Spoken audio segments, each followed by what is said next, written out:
What is the object of family court act 1984?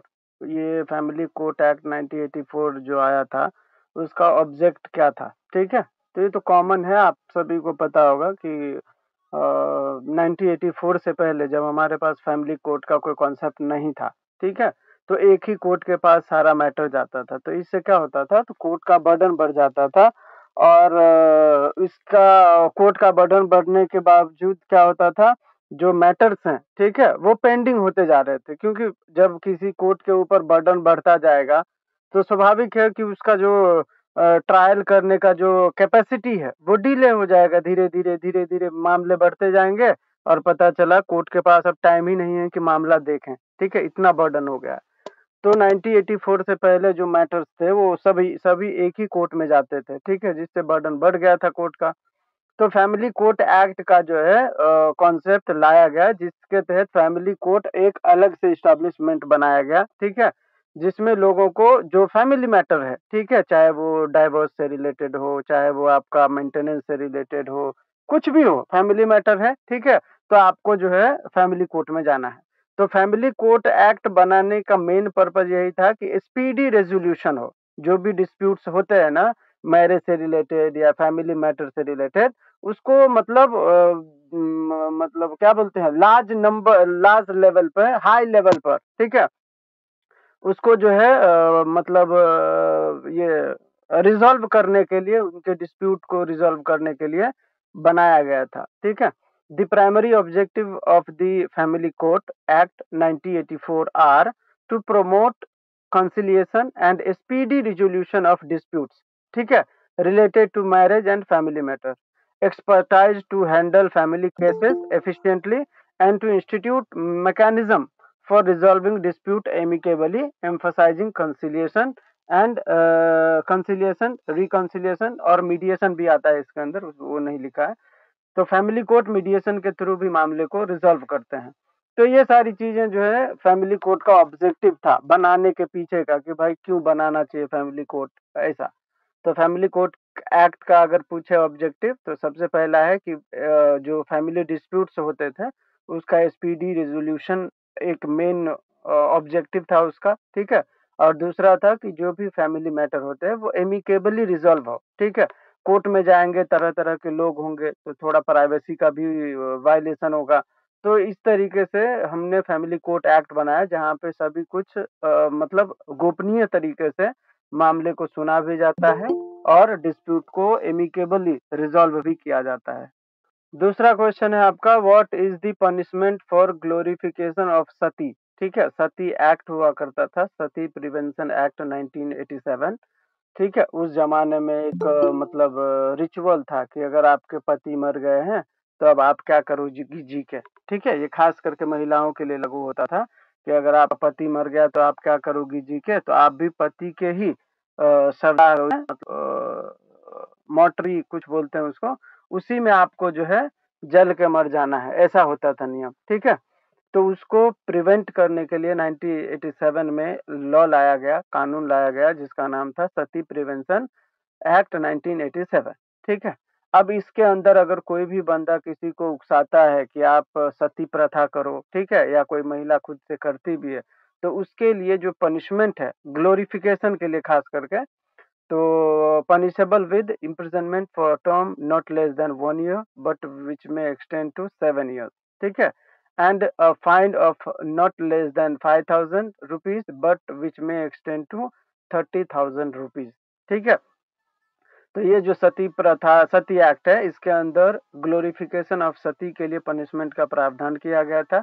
Under the commission of sati prevention act 1987, glorification of sati is punishable with imprisonment for a term not less than 1 year but which may extend to 7 years, and a fine not less than 5,000 but which may extend to 30,000 rupees. Third question है आपका, state two grounds of void marriage under Hindu marriage act. Hindu marriage act के तहत wide marriage के लिए क्या क्या ground है, ठीक है। तो सबसे पहला है कि आप प्रोहिबिटेड रिलेशनशिप में शादी नहीं करोगे, अगर आपने किया तो फिर वो वाइड हो जाएगा, ठीक है। इसके बाद एक है आपका, आप बाइगेमी करोगे तो भी वॉइड हो जाएगा। तो एक आपको याद रखना है कि सपिंडा रिलेशनशिप में आपको शादी नहीं करना है, ठीक है, और दूसरा बाइगेमी नहीं करना है। ये दोनों चीजें ही शादी को वॉइड कर देता है। Two grounds for a marriage to be declared void under Hindu marriage act 1955 are bigamy and marriage within prohibited degree of relationship, that is Shapinda relationship. A marriage is considered void if either party is already legally married to someone, ठीक है, someone else at the time of the second marriage, which is bigamy, or if the parties are within a prohibited degree of relationship, Shapinda, ठीक है। तो ये दो ground है जहां पे शादी आपके void हो जाएंगे। फोर्थ क्वेश्चन है आपका, what is the punishment for demanding dowry. दहेज प्रथा के लिए ये बनाया गया था एक्ट, ठीक है, दहेज डाउरी प्रोहिबिशन एक्ट 1961। इसके अंदर अगर कोई डाउरी डिमांड करता है तो वो भी पनिशेबल है, अगर कोई डाउरी देता भी है, मतलब गिवर एंड टेकर दोनों के लिए पनिशमेंट का प्रावधान किया गया है। तो demanding dowry is a punishable offence under section 4 of dowry prohibition act 1961, outline punishment as imprisonment for a minimum of 6 months but not exceeding 2 years along with a fine that can be up to 10,000, ठीक है। तो 6 महीने किधर गया, 6 महीने से 2 साल तक का जेल हो सकता है और फाइन भी लगाया जा सकता है 10,000 तक। पांचवा सवाल है, what is escheat. Under the Hindu law, escheat is a legal principle that states if a person dies in the state without a will and leaves no legally qualified heirs, their property automatically revert to the government। मतलब Hindu marriage act में या आप सपिंडा ये Hindu succession act में या Hindu law में, कुल मिला के आप हिंदू लॉ पे आओ तो हिंदू लॉ में आपको पता है कि कोई भी बंदा मरता है तो उसके लीगल हियर को प्रॉपर्टी जाता है, ठीक है। पहले फर्स्ट लीगल हियर में जो आएंगे उनको जाएगा, अगर वो नहीं है तो सेकंड लीगल हियर में जो है उनको जाएगा, वो भी नहीं है तो थर्ड लीगल हियर में एग्नेट और कॉग्नेट आता है उनको जाएगा, अगर वो भी नहीं है, ठीक है, तो फिर वो प्रॉपर्टी गवर्नमेंट को जाता है। यही प्रिंसिपल इस्चीट कहलाता है, ठीक है, कि अगर किसी का कोई मतलब किसी का कोई लीगल हियर है ही नहीं और उसके अगर पास कोई प्रॉपर्टी है और मर गया है तो वो प्रॉपर्टी डायरेक्टली गवर्नमेंट को आएगा। यही प्रिंसिपल इस्चीट कहलाता है, ठीक है। नेक्स्ट है आपका, explain the term polygamy and polyandry. Polygamy का मतलब क्या होता है, a form of polygamy where a man has multiple wives at the same time, ठीक है। पोलीगैमी का मतलब एक पति 3-4 पत्नियां, ठीक है, मतलब जितने भी वाइफ हो चलेगा लेकिन एक पति होना चाहिए। पोलीएंड्री का मतलब है कि एक पति नहीं, एक महिला और बहुत सारे पति, ठीक है, ये कॉन्सेप्ट याद रखना। पोलीगैमी का मतलब एक पति बहुत सारी पत्नियां, पोलीएंड्री का मतलब एक पत्नी बहुत सारे पति। नेक्स्ट है आपका सातवां, explain the term ancestral property. इस एंसेस्ट्रल प्रॉपर्टी का मतलब क्या होता है, जो आपके दादा परदादा के जमाने का जो लैंड है, ठीक है, जो प्रॉपर्टी है वो एंसेस्ट्रल प्रॉपर्टी कहलाता है, ठीक है।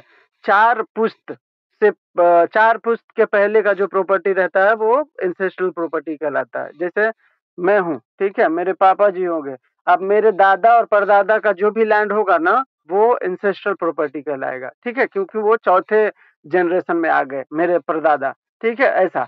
तो ancestral property under the Hindu law refers to the property inherited by a male Hindu from his father और ग्रैंडफादर और great grandfather and pass down for at least 4 generation, ठीक है, 4 generation without being divided. This means the property must have been inherited through a lineage of at least great grandfather, grandfather, father and the current heirs, ठीक है। तो मतलब 4 generation से कोई property है आपके पास तो वो एंसेस्ट्रल प्रॉपर्टी कहलाता है, सिंपल से लैंग्वेज में। नेक्स्ट है आपका, state the difference between agnate and cognate. Agnate का मतलब होता है मेल लीनिएज, ठीक है, मतलब मेल साइड से आपके परिवार, जैसे मान के चलिए आपको मैंने बताया कि कोई भी प्रॉपर्टी है, आप मर गए तो सबसे पहले आपके फर्स्ट लीगल हियर को जाएगा। फर्स्ट लीगल हियर कौन होता है, मर्द के, अगर मर्द का केस ले लें तो उसमें कौन होता है फर्स्ट लीगल हियर, उसके उसकी वाइफ होती है, उसके बच्चे होते हैं, ठीक है, फिर उसकी माँ होती है, ठीक है, फिर उसके ये हो गया first legal year. Second legal year में उसके पापा हो गए, चाचा हो गए या मतलब जो भी उनके जो रिलेटिव होंगे वो हो गए। थर्ड लिस्ट जो होता है लीगल ईयर का उसमें आता है एग्नेट और कॉग्नेट।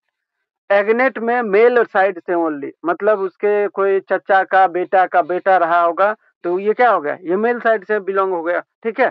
तो वो हो गया आपका agnate. Example for a father's brother's son is an agnate, ठीक है। मतलब उसके बाप का भाई का बेटा जो होगा वो हो जाएगा एग्नेट, दूर का रिश्तेदार हो गया लेकिन मेल साइड से है। ऐसे ही अगर आप कॉग्नेट में आएंगे तो कॉग्नेट का मतलब है फीमेल लाइन में जो भी रहेगा आपके पास, ठीक है, वो होगा आपका कॉग्नेट। जैसे a mother's brother's son is cognate, मतलब माँ के माँ के साइड में गए फिर उनका एक भाई है फिर उनका एक बेटा है, ठीक है, तो वो हो गया कॉग्नेट। तो मेल साइड से अगर हम जाते हैं तो होता है एग्नेट, फीमेल साइड से अगर हम जाते हैं तो वो होता है कॉग्नेट। इसके बाद है दोनों दोनों हो सकता है, तो अभी बताया ना उसकी माँ थी उसका भाई का बेटा तो मेल हो गया। दोनों आता है वो करेक्ट है आप जो बोल रहे हो, लेकिन फर्स्ट मतलब मेल होना चाहिए, फीमेल होना चाहिए और फिर वो बिलोंग करना चाहिए ऐसा। Who can reunite after partition, ठीक है, कौन रीयूनाइट हो सकता है, कोई भी हो सकता है। मैं भाई से अलग हो गया, ठीक है, मेरे चाचा मेरे पापा से अलग हो गए, बाद में उनको मन करता है कि नहीं हम साथ में ही सही थे तो रीयूनाइट हो सकता है, ठीक है। तो under Hindu law every individual can reunite after a partition of property if they were part of the original joint family and have the intention to reunite, ठीक है। अगर उनका मन है कि नहीं हम वापस से ही एक साथ हो जाते हैं तो भले ही पार्टीशन हो गया है वो साथ आ सकते हैं, कोई प्रॉब्लम नहीं है इसमें, ठीक है।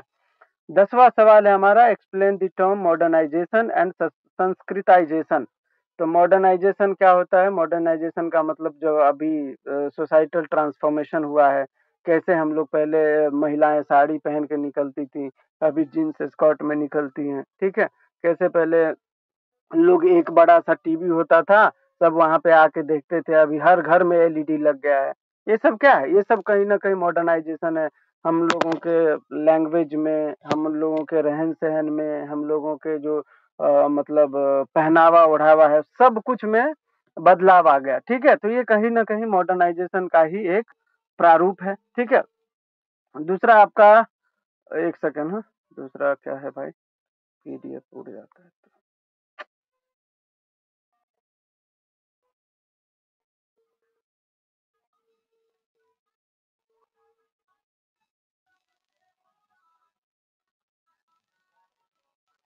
हाँ, दूसरा है आपका संस्कृताइजेशन, ठीक है। तो संस्कृताइजेशन क्या है, संस्कृताइजेशन एक तरीके से जो आपको पता होगा कि मतलब क्या बोलते हैं इसको यार, जो मतलब बड़े कास्ट के लोग हैं, ठीक है, उनका जैसे एक एग्जांपल के तौर पे बताता हूँ।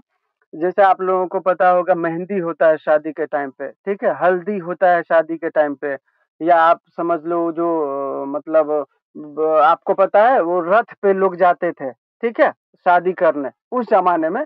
और बड़े बड़े जो लोग मतलब राजपूत ब्राह्मण के घर में ऐसे होता था, फिल्मों में हमने ऐसा देखा था, ठीक है, कि ऐसा होता है, हल्दी रस्म होगा, मेहंदी रस्म होगा। अभी आप जाओ कहीं भी जाओ, अब हर कास्ट में क्रीड में हर जगह ऐसा होता है।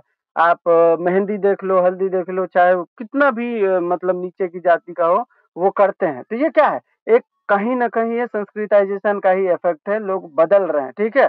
जीवन शैली, रीति-रिवाज जो मतलब खुद को क्या बोलते हैं, अपग्रेड करने की कोशिश हो रही है। तो सही बात है ना, ये अच्छी बात है कि लोग मतलब अब हर जाति के लोग अब मस्त रथ पे जाके शादी करते हैं, कितना अच्छा लगता है, मस्त है। तो ये सब संस्कृताइजेशन का ही एक पार्ट है, ठीक है? कि हम सामाजिक गतिशीलता जो होती है ना, वो संस्कृताइजेशन का ही एक पार्ट माना जाता है, ठीक है? तो ये है, तो आपका हो गया मॉडर्नाइजेशन अभी बता दिया, दूसरा हो गया संस्कृताइजेशन पैट्रियार्कल एंड मैट्रियार्कल फैमिली। तो पैट्रियार्कल का मतलब क्या होता है कि जो मेल लाइन होते हैं उसमें जो मतलब घर का जो क्या बोलते हैं उसको, लीडर जो होता है वो फादर होता है, ठीक है। तो उसको बोला जाता था उस समय पे पैट्रियार्कल फैमिली। और मैट्रियार्कल का मतलब जिसमें यूजुअली माँ जो होता है घर को लीड करते हैं, तो वो परिवार होता है मैट्रियार्कल फैमिली, ठीक है। मैं पढ़ देता हूँ, patriarchal family a family structure where the male parent, ठीक है, usually father holds the primary authority and decision making power, ठीक है, मतलब लीड करते हैं घर को। तो अगर मर्द घर को लीड कर रहे हैं तो पैट्रियार्कल फैमिली हो गया। और किसी किसी घर में माँ लीड करती हैं, वही सर्वे सर्वा होती हैं, ठीक है, तो वैसा परिवार मैट्रियार्कल फैमिली कहलाता है, ठीक है। तो a family structure where the female parent, usually mother, holds the primary authority and decision making power. Next आपका what is the punishment of abetment of sati, sati को अबेट करने के लिए, उकसाने के लिए कि ठीक है कि भाई तेरा पति मर गया है तू भी मर जा, क्या करेगी रह के, हाँ, मतलब ऐसा अगर आप किसी को चढ़ाते हैं झाड़ पे कि भाई तेरा पति मर गया तू क्या करेगी रह के, जा मर जा तू भी, ऐसा अगर कुछ करते हैं आप और ये सती एक्ट के तहत अट्रैक्ट होता है तो अबेटमेंट ऑफ सती का पनिशमेंट आपको मिल सकता है। So according to the Commission of Sati Prevention Act 1987, the punishment for abetting sati is a death penalty और imprisonment for a life and fine। अरे बाप रे, बहुत भारी सजा दे दिया है। मतलब डेथ पेनल्टी भी हो सकता है अगर आप किसी को सती प्रथा करने के लिए उकसाते हैं तो, और लाइफ इम्प्रिजनमेंट भी हो सकता है और फाइन भी। नेक्स्ट है आपका 13 नंबर का question, what is the status of children of void marriage. Under section 16 में बताया गया है कि कोई भी शादी हो, वैलिड हो या वॉइड हो, बच्चे का स्टेटस हमेशा लेजिटिमेट ही रहेगा, ठीक है, बच्चा हमेशा जायज ही कहलाएगा। माँ बाप के नाजायज रिलेशन से भी बच्चा हो तो भी बच्चा जायज ही होगा, ये सेक्शन 16 में बताया गया है। According to the Hindu Marriage Act, under section 16, children born out of void marriage are considered legitimate, ठीक है, and have inheritance right। वो बच्चा जब हुआ तो वो बच्चा जायज होगा और जैसे ही जायज होगा तो उनको पूरा प्रॉपर्टी में अधिकार भी मिलेगा। In the case of Raja Gondar and others versus VM Sengodan versus and others, Honorable Supreme Court has held that children from void or voidable marriage are legitimate and have inheritance right। इस केस में supreme court ने कहा था कि बच्चा legitimate होगा चाहे वो वॉइडेबल मैरिज से हो या वॉइड मैरिज से, फर्क नहीं पड़ता, और उसको पूरा राइट भी रहेगा अपने पेरेंट के प्रॉपर्टी में। नेक्स्ट आपका what is the presumption in case of simultaneous death under the Hindu succession act. ये बोलता है हिंदू सक्सेशन एक्ट कि अगर कोई मान के चलिए कोई माँ मतलब बेटा है, ठीक है, और बाप है, तो पिता है 55 साल का और बेटा मान के चलते हैं 35 ईयर्स का है, दोनों कहीं जा रहे थे और दोनों का एक्सीडेंट हो गया और दोनों मारे गए, ठीक है। अब ये पता नहीं है कि कौन पहले मरा, बाप मरा या बेटा मरा, ठीक है।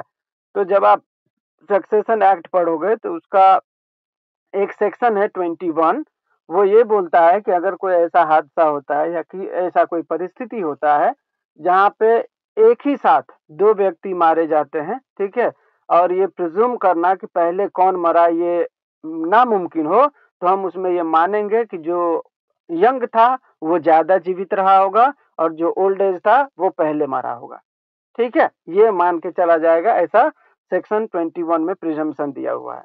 तो सवाल आपसे यही पूछ रहा था कि अगर कोई साइमल्टेनियसली डेथ होता है तो उसमें हम प्रिजम्पशन क्या रखेंगे, तो प्रिजम्पशन यही होता है कि जो यंगर पर्सन होगा वो सरवाइव किया होगा ज्यादा अकॉर्डिंग टू एल्डर पर्सन, ठीक है। In case of simultaneously death under Hindu succession act 1956, if it is if it is uncertain which of two people survived the other, it's presumed the younger person survived the elder according to section 21 of the act। This presumption applies to all matter affecting succession to property and can be rebutted with evidence to the contrary।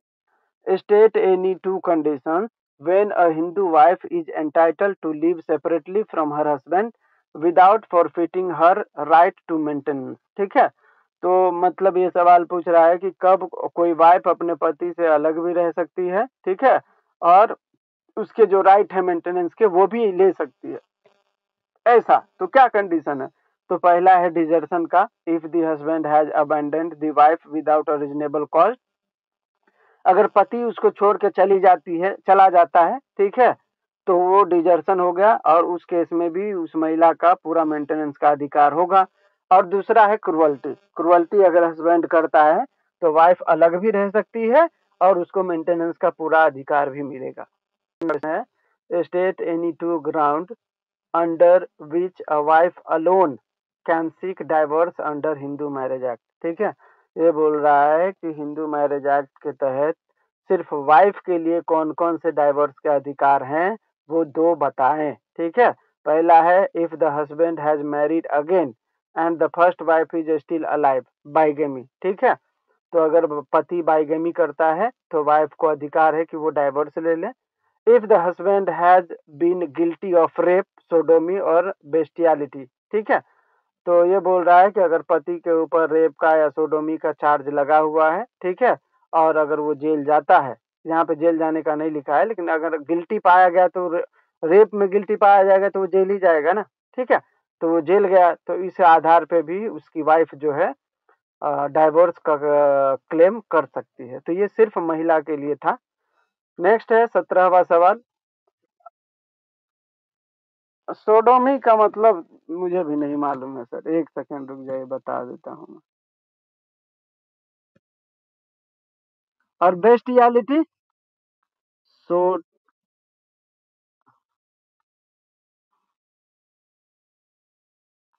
Sodomy means,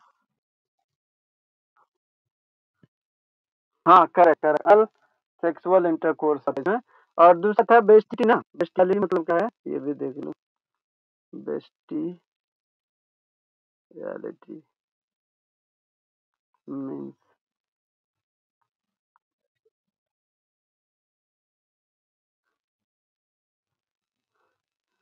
हाँ पशु गमन, सही बात है, पशु संभोग, सही बात है। तो ठीक है, तो ऐसे अगर कोई भी अपराध में वो संलिप्त पाया जाता है, ठीक है, तो उसकी वाइफ जो है डाइवोर्स ले सकती है। नेक्स्ट क्वेश्चन है हमारा, when is a person disqualified to act as a natural guardian? कब कोई बंदा नेचुरल गार्डियन के एलिजिबिलिटी से बाहर हो जाता है, डिस्क्वालीफाई हो जाता है। ठीक है, तो a natural guardian can be disqualified if they cease to be a Hindu और if they have completely renounce the world by becoming a hermit और अ ascetic। ठीक है, additionally, a court may disqualifying guardian if their action harm the child's interest if they are convicted of a crime or deemed mentally unsound। ठीक है, तो ये बोल रहा है कि बहुत सारे ऐसे रीजन है जहाँ पे नेचुरल गार्डियन को डिस्क्वालीफाई किया जा सकता है। पहला तो ये कि अगर वो हिंदू धर्म से निकल जाता है, ठीक है, तो वो डिस्क्वालीफाई हो जाएगा। दूसरा ये कि अगर उसने संन्यास ले लिया है, रिनाउंस दी वर्ल्ड का मतलब संन्यास ले लेना। ठीक है, अगर वो सन्यासी हो जाता है, ठीक है, तो भी वो नेचुरल गार्डियन के जो पोस्ट होते हैं उससे डिस्क्वालीफाइड हो जाएगा। ठीक है, और लास्टली इसमें दिया है कि कोर्ट भी किसी को डिस्क्वालीफाई कर सकता है अगर उसके कोई एक्शन ऐसे हो जिससे बच्चे को नुकसान पहुंचा हो। ठीक है, और बता रहा है कि अगर वो किसी क्राइम में कन्विक्टेड है तो भी उसको नेचुरल गार्डियन से डिस्क्वालीफाई कर दिया जाएगा। अगर वो डीम्ड मेंटली अनसाउंड है तो भी उसको नेचुरल गार्डियन से डिस्क्वालीफाई कर दिया जाएगा। नेक्स्ट क्वेश्चन है आपका, what is the punishment for attempt to commit sati. ठीक है, अटेम्प्ट, यहाँ पे अगर कोई महिला खुद से सती प्रथा सती एक्ट करना चाहती है, जैसे मान के चलिए मतलब पति को जलाया जा रहा था और महिला कूद गई उसके अग्नि पे। ठीक है, तो अगर इस तरीके का कोई अटेम्प्ट करती है कोई महिला तो उसके लिए भी पनिशमेंट है। तो under the commission of sati prevention act, attempting to commit sati is punishable by imprisonment for a term which may extend to 1 year और विद अ फाइन और विद बोथ। ठीक है, 1 साल तक का जेल या फाइन या दोनों हो सकता है। 19वां सवाल है, what is obstructed heritage. Obstructed heritage refers to property where the right to inherit is not automatic due to birth but accrues upon the death of the last owner without male issues. In contrast, unobstructed heritage is property where the right to inherit arises by birth, particularly in the case of son, grandson and grandsons of an ancestor। ठीक है, तो obstructed heritage का मतलब होता है एक इसका बहुत अच्छा सा एग्जांपल था। अभी मुझे याद नहीं आ रहा है। अनऑब्स्ट्रक्टेड का तो सही है। अनऑब्स्ट्रक्टेड हेरिटेज का मतलब है कि कोई भी एंसेस्ट्रल प्रॉपर्टी जो होता है ना अपने हिंदू लॉ में, तो आपको पता है कि वो सभी के पास जाएगा, ठीक है? उनके जो भी बच्चे होंगे उनको जाएगा, उनके जो भी बच्चे होंगे उनको जाएगा। तो बाय बर्थ एंसेस्ट्रल प्रॉपर्टी में राइट मिल जाता है, ठीक है? तो वो जो होगा वो अनऑब्स्ट्रक्टेड हेरिटेज कहलाता है, जिसमें बच्चे को जन्म लेते ही राइट मिल जाता है, ठीक है? लेकिन कुछ ऐसे प्रॉपर्टी होते हैं जो ऑब्स्ट्रक्टेड होते हैं, उसमें आपको प्रॉपर्टी बाय बर्थ नहीं मिलता, ठीक है? जो लास्ट ओनर होगा उसके डेथ के बाद ही वो आपको प्रॉपर्टी मिल पाएगा, ठीक है? इसका एक अच्छा एग्जांपल है, मैं आप लोगों को भेज दूंगा, ठीक है? अभी मुझे वो एग्जांपल हाँ, करेक्ट करेक्ट करेक्ट। मिताक्षरा में अपना ये ऑब्स्ट्रक्टेड अनऑब्स्ट्रक्टेड वाला है, और ये जो ऑब्स्ट्रक्टेड वाला है ना वो दया भागा में है। Correct correct correct. वहां पे आपको एंसेस्ट्रल प्रॉपर्टी में आप जन्म लिए तो ऐसा नहीं है कि आपको मिल जाएगा, नहीं। वहां पे वो आपको देंगे तभी मिलेगा, या वो मरेंगे तो मिलेगा, आपको डायरेक्ट बाय बर्थ नहीं मिलेगा। सही बोले हैं आप। करेक्ट। चल करेक्ट करेक्ट। और ये दया भागा ही ऑब्स्ट्रक्टेड हेरिटेज के लिए है, ठीक है? करेक्ट। इसका एग्जाम्पल भी मैं भेज दूंगा। नेक्स्ट है आपका 20वां सवाल। What is meant by westernisation? Westernisation refers to the adoption और imposition of western culture practices, ठीक है, values and ideas by other societies. It's a process where countries और groups of people integrate aspect of western culture into their own, ठीक है? तो ये बोल रहा है कि जो वेस्टर्न कल्चर का जो प्रैक्टिस है, ठीक है, हम लोगों ने उसको जो है मतलब अपने ऊपर हावी होने दिया। ये क्या है? ये वेस्टर्नाइजेशन ही है। अभी मैंने पीछे एग्जांपल दिया था कि हमारे जमाने मतलब एक पुराना जमाना था जहाँ पे महिलाएं साड़ी पहनते थे, मर्द जो है कुर्ता पजामा पहनता था, ठीक है? आज देखो महिलाएं भी जींस स्कर्ट पहन रही हैं। ओल्ड ओल्ड एज लेडीज लोग मतलब जींस स्कर्ट पहन रहे हैं। तो ये क्या है? ये वेस्टर्न कल्चर है। हमारे यहाँ पे साड़ी का ही प्रावधान था, हमारा ट्रेडिशनल वेयर साड़ी ही था, ठीक है? लेकिन हम लोग अभी वेस्टर्न कल्चर को अपना लिए, उनके सारे थॉट प्रोसेस जो भी बोलो वैल्यूज आइडियाज, ठीक है, वो हमने उनसे ले लेके अभी तक मतलब फैशन में ले लो, चाहे वो डाइट में ले लो, हर तरीके से हम लोग वेस्टर्न कल्चर को अपनाने लगे हैं, ठीक है? तो यही है वेस्टर्नाइजेशन, ठीक है? नेक्स्ट है आपका what what is meant by urbanisation? Urbanisation का मतलब होता है शहरीकरण, ठीक है? Urbanisation is the process in which the people move from rural areas to urban areas, ठीक है? मतलब ग्रामीण क्षेत्रों से जब लोग शहरों की ओर भागते हैं, ठीक है, उसी प्रोसेस को बोला जाता है अर्बनाइजेशन, ठीक है? This usually occurs when a country is still developing. In simple word, or urbanization is the increase in the proportion of people living in town and city. ठीक है? सिटी और टाउन में जो लोग रह रहे हैं उनके रह मतलब वहाँ पे लोगों का जो है विस्तार होना, कि लोग मतलब दिन प्रतिदिन वहाँ पे लोग बढ़ते जा रहे हैं, ठीक है? तो ये क्या है? ये अर्बनाइजेशन है। कहीं ना कहीं वो गांव से ही आए होंगे, ठीक है? तो गांव छोड़ छोड़ के जब लोग शहरों की ओर भागते हैं, चाहे वो नौकरी के लिए हो या अच्छा पढ़ाई लिखाई के लिए हो, किसी भी मतलब रीजन के लिए हो, वो प्रोसेस अर्बनाइजेशन ही कहलाएगा। नेक्स्ट है आपका what are the need for uniform civil code? Uniform civil code का नीड क्या है? A uniform civil code in India is needed to ensure equality and justice for all citizens regardless of their religion and personal laws. It aims to promote gender equality, secularism, and national integration by establishing a common legal framework for matters like marriage, divorce, inheritance, and property rights. ठीक है? तो ये है आपका uniform civil code. इसका एक ताजा उदाहरण है, परसों सुप्रीम कोर्ट का एक जजमेंट आया था जिसमें उन्होंने कहा था कि मैं तलाक़ हसन, एक को तलाक का फॉर्म है मुस्लिम मैरिज में, एक था इंस्टेंट तलाक जिसमें 3 बार तलाक तलाक तलाक दे के बोले और खत्म हो गया। एक था तलाक़े हसन, इसमें पीरियोडिकली बोलते हैं, 1 महीने में 1 बार, 2 महीने में 1 बार, 3 महीने में 1 बार, ऐसा, ठीक है? तो एक महिला के साथ ऐसा हुआ और महिला शायद वो एडवोकेट ही थी, ठीक है? और उसके पति ने उसका पति भी शायद एडवोकेट था, दोनों प्रोफेशनल ही थे। उसके पति ने लेटर देके तलाक भेजा, एक बार लिख के भेजा तलाक, फिर दूसरी बार उन्होंने मेल किया तलाक और फिर तीसरी बार कुछ ऐसा और ऐसे करके तलाक ले लिया, ठीक है? 3 बार उन्होंने भेजा, महीना-महीना में। तो यही मैटर सुप्रीम कोर्ट में गया और सुप्रीम कोर्ट ने कहा कि ये तो मतलब गलत है ना, आप आज भी अगर महिलाओं के साथ इतना भेदभाव हो रहा है, ऐसे अब अगर हम ऐसे-ऐसे प्रैक्टिस अगर आज चल रहा है, तो ये कहीं न कहीं तो ये मतलब बहुत पीछे लेके जाएगा हम लोगों को। तो सुप्रीम कोर्ट ने अभी इसके ऊपर नोटिस जारी किया है, इसको भी तलाक़े हसन को भी शायद वो अनकॉन्स्टिट्यूशनल डिक्लेयर करेगा कि भाई आप महीने में 1 बार बोल के, मेल भेज के लेटर भेज के अगर आप तलाक ले रहे हैं, तो ये कहीं न कहीं गलत है ना, जेंडर इक्वालिटी के खिलाफ है, ठीक है? तो यहाँ पे भी सुप्रीम कोर्ट ने कहा था कि सु यूनिफ़ॉर्म सिविल कोड की ज़रूरत है, ठीक है? और ये परसों का ही मामला है, मैं भेज दूँगा, मेरे पास है उसका केस। ठीक है? तो ये है, तो ये मतलब क्यों ज़रूरत है? यूनिफ़ॉर्म सिविल कोड होता तो मान के चलिए अगर ऐसा तो हिंदू लॉ में नहीं है, क्रिश्चियन लॉ में भी नहीं है, पारसी लॉ में भी नहीं है कि आप मेल करके तलाक दे दो, हो गया आपका तलाक, ऐसा तो नहीं है।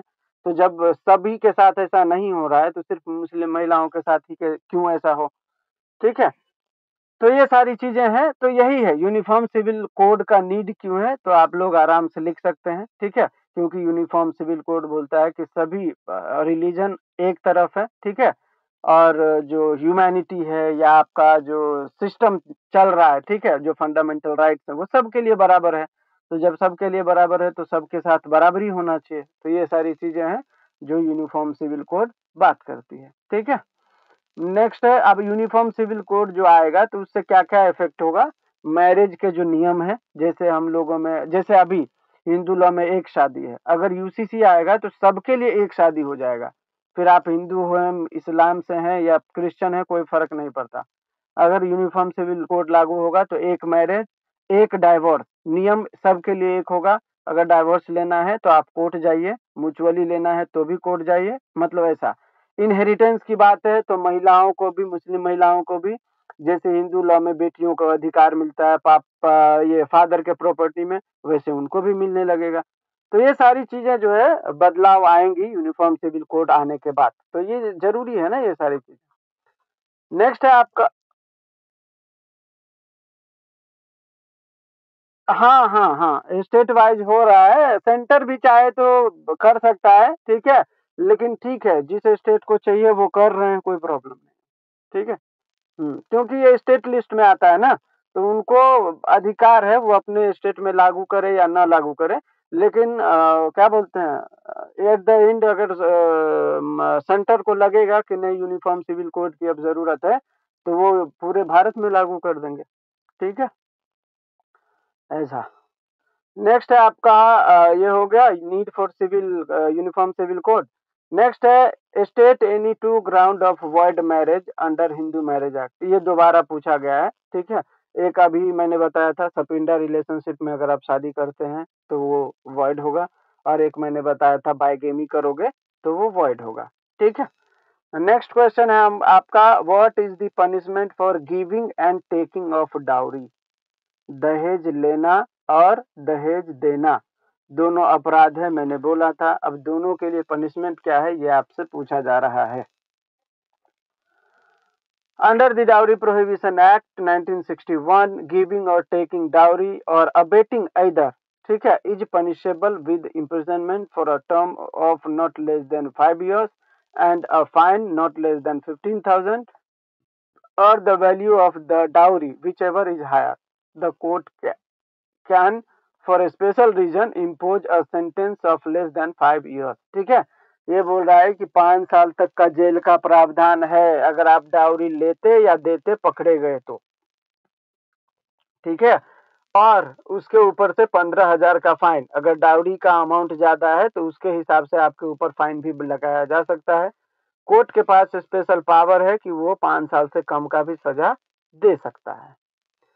नेक्स्ट है आपका 25 नंबर का क्वेश्चन। आज के लिए ये लास्ट है, आरती का 2-3 सवाल है वो अपन डील कर लेंगे, ठीक है। 25 अभी करते हैं, 25 हम लोग 9 से 10 वाले में कर लेंगे। When a Hindu wife is disqualified to claim maintenance from her husband under Hindu Adoption and Maintenance Act, ठीक है।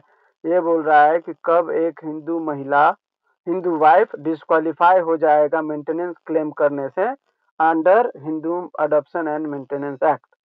तो a Hindu wife can be disqualified from claiming maintenance from her husband under Hindu Adoption and Maintenance Act if she is unchaste or ceases to be a Hindu by conversion to another religion, ठीक है। अगर वो महिला धर्म परिवर्तन कर लेती है तो, ठीक है। और अनचेस्ट का मतलब क्या होता है, पढ़ना पड़ेगा। और अलग से दिया हुआ है, if she is living separately without a justiciable reason she may also B disqualified, ठीक है। अगर वो,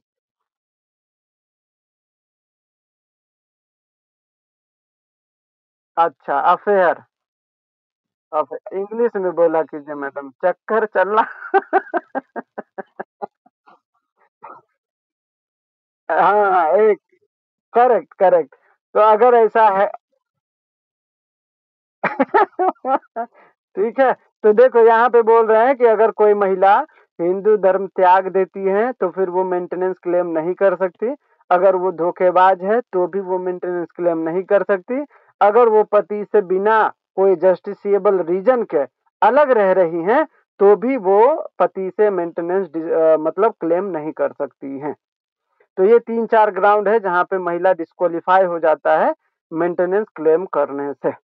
what is the doctrine of factum valid, give one reason, ठीक है। फैक्टम वैलिड एक प्रिंसिपल है जो ये बोलता है कि अगर आपने, ये हिंदू लॉ की बात कर रहे हैं हम लोग, कि अगर आपने कोई ऐसे रिचुअल्स किए हैं, ठीक है, जिसमें कुछ आपने मतलब कोई मैंडेटरी नॉर्म्स थे, आपने उसको स्ट्रिक्टली फॉलो नहीं किया है, ठीक है, लेकिन पूरा जो प्रोसेस था वो परफॉर्म हो चुका है।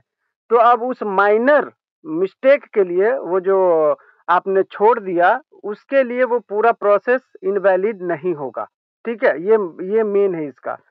एग्जाम्पल के तौर पे, if a marriage was performed with some deviation from traditional ritual but was otherwise considered valid, the doctrine of factum valid could be used to uphold its validity। इसका एक बहुत अच्छा एग्जाम्पल ये भी हो सकता है कि जब हिंदू मैरिज एक्ट आया था 1955 में, ठीक है, तो उससे पहले आपको पता है कि चाइल्ड मैरिज होते थे, ठीक है। अब मान के चलते हैं कि चाइल्ड मैरिज के तौर पे कोई शादी हो गया, ठीक है। अभी हिंदू मैरिज एक्ट लागू हो गया, तो हिंदू मैरिज एक्ट से पहले अगर कोई शादी हो गया था तो उसमें चाइल्ड मैरिज, हम हिंदू मैरिज एक्ट जब आया तो उसमें हमें पता चला कि शादी करने का उम्र 18 होना चाहिए, लड़की का 21, लड़के का 21, लड़की का 18 होना चाहिए। उससे पहले तो किसी भी उम्र में लोग कर देते थे शादी, ठीक है।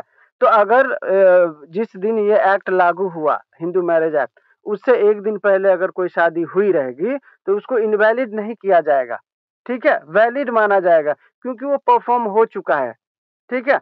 तो यही है, ये बोल रहा है कि अगर कोई शादी का या कोई भी ऐसा प्रोसेस चल रहा है, ठीक है, और उसमें अगर आपने कोई रूल ऐसे थे, नॉर्म्स ऐसे थे जिसको आपने स्ट्रिक्टली फॉलो नहीं किया, ठीक है, तो उसके कारण वो पूरा प्रोसेस इनवैलिडेट नहीं माना जाएगा, वो वैलिड ही माना जाएगा, ठीक है। तो ये है मेन इसका। नेक्स्ट है आपका 27, write a short note on uniform civil code. इस पे शॉर्ट नोट पूछा ही जाएगा 100%, ठीक है, यूनिफॉर्म सिविल कोड से। अ, हाँ हाँ,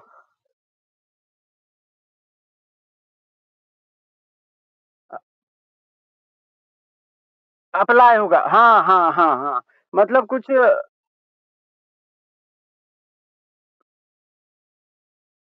correct correct correct correct correct. ये बोलता है कि सिंपल सी बात, इसका ये फैक्टम वैलिड का ये एक ऐसा प्रिंसिपल, ये खास करके कोर्ट यूज करता है, ठीक है। ये दूसरे लोग यूज नहीं करते। फैक्टम वैलिड का जो डॉक्ट्रिन है वो कोर्ट यूज करता है, और कोर्ट देखता है कि भाई देखो इसमें सारे प्रोसीजर सही है। अगर कुछ ऐसे प्रोसीजर थे, ठीक है, जिसको यूज किया नहीं गया तो वो इनवैलिड होगा, ठीक है। लेकिन पूरा प्रोसेस हो चुका है, तो ठीक है, कोर्ट फैक्टम वैलिड डॉक्ट्रिन लगा के उस मैरिज को वैलिड मान सकता है। ठीक है, तो ये कोर्ट के लिए है फैक्टम वैलिड का प्रिंसिपल डॉक्ट्रिन। ठीक है,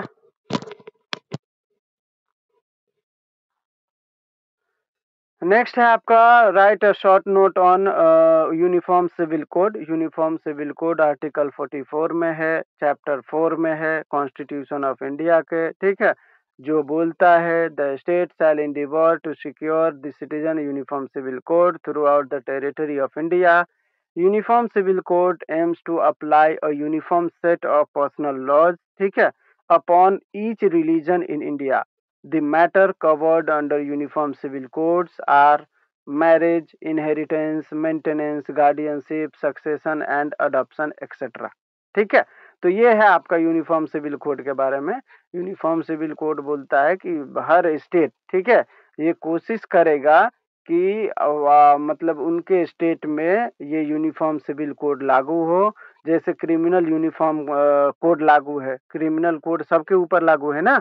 अब कोई इस्लाम धर्म को मानता है, उसने मर्डर किया तो भी वो आरोपी है। हिंदू धर्म में है, उसने मर्डर किया तो भी वो आरोपी है, दोनों को सजा सेम होगा, बराबर। तो हम क्रिमिनल को यूनिफॉर्म कर दिए हैं लेकिन सिविल लॉ को यूनिफॉर्म नहीं किया है। ठीक है, सिविल लॉ में अभी भी लोगों के अपने अपने पर्सनल लॉज हैं।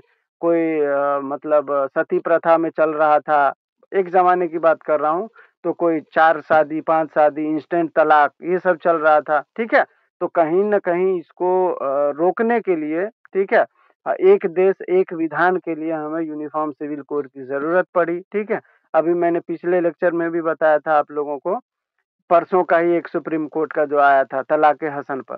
तो ये कहीं न कहीं क्या है, ये सब कहीं न कहीं यूनिफॉर्म सिविल कोड की तरफ ही इशारा है कि भाई अब एक देश है तो एक ही कानून लाओ, सिविल कोड भी सबके लिए बराबर करो, no personal laws on the basis of religion. ठीक है, तो ये है। लैंडमार्क केस है अहमद खान वर्सेस शाह बानो का केस। ठीक है, जिसमें सुप्रीम कोर्ट ने यूनिफॉर्म सिविल कोड के एप्लीकेशन के लिए जो है बात कही थी। उन्होंने कहा था कि यूनिफॉर्म सिविल कोड की अभी ज़रूरत है। ये खास करके केस था मेंटेनेंस के ऊपर, लेकिन फिर भी सुप्रीम कोर्ट ने कहा कि जब हिंदू महिलाओं को मेंटेनेंस मिलता है तो मुस्लिम महिलाओं को क्यों नहीं मिलना चाहिए। ठीक है, तो मतलब इसी केस में सुप्रीम कोर्ट ने the court recommend bringing a uniform civil code. ठीक है, नेक्स्ट है आपका write a short note on family court. Family court के कॉन्टेक्स्ट में आपको शॉर्ट नोट लिखना है। तो मैंने प्रीवियस लेक्चर में भी शायद 2 मार्क्स के लिए था ऑब्जेक्टिव ऑफ फैमिली कोर्ट। तो क्या था फैमिली एक्ट, क्या था कोर्ट के ऊपर, जब फैमिली एक्ट आया था, फैमिली कोर्ट एक्ट आया था 1984 में, तो उससे पहले कोर्ट के ऊपर बहुत बर्डन था। ठीक है, उनके ऊपर हर मामलों का जो है बढ़ते जा रहा था और एक ही कोर्ट था, उसके ऊपर हर मामले आते थे, तो कोर्ट में जो है रिजोल्यूशन जो था मैटर का वो थोड़ा डिले होने लगा। ठीक है, स्पीडी जस्टिस नहीं हो रहा था। तो उसी को देखते हुए 1984 में फैमिली कोर्ट एक्ट आया, जिसके तहत फैमिली कोर्ट्स को डिस्ट्रिक्ट लेवल पे बनाया गया। ठीक है, इनकॉर्पोरेट किया गया। तो family courts are specialised court established to handle family dispute. ठीक है, ये सिर्फ फैमिली डिस्प्यूट को डील करते हैं, हैंडल करते हैं, aiming for speedy and amicable settlement. इसमें क्या होता है, स्पीडी जस्टिस मिलता है। आप एक ही मैटर को लेके एक ही कोर्ट में जाओगे तो मामला जल्दी सॉल्व होता है। ठीक है, ऐसा तो इसीलिए फैमिली कोर्ट को बनाया गया ताकि फैमिली के जो मैटर हैं उसको एमिकेबली और स्पीडी रिजोल्यूशन कर पाए। एमिकेबली का मतलब है दोनों को समझा बुझा के सेटल करना। ठीक है, एमिकेबल। नेक्स्ट है they focus on mediation and counselling to resolve issues like marriage, divorce, child custody, maintenance, inheritance etcetera. ठीक है, तो इनहेरिटेंस नहीं है, मेंटेनेंस है। ठीक है, तो फैमिली कोर्ट जो है मीडिएशन के थ्रू, काउंसलिंग के थ्रू डिस्प्यूट को रिजॉल्व करते हैं। ठीक है, कौन से डिस्प्यूट, डाइवोर्स से रिलेटेड, मैरिज से रिलेटेड, चाइल्ड कस्टडी से रिलेटेड और मेंटेनेंस से रिलेटेड।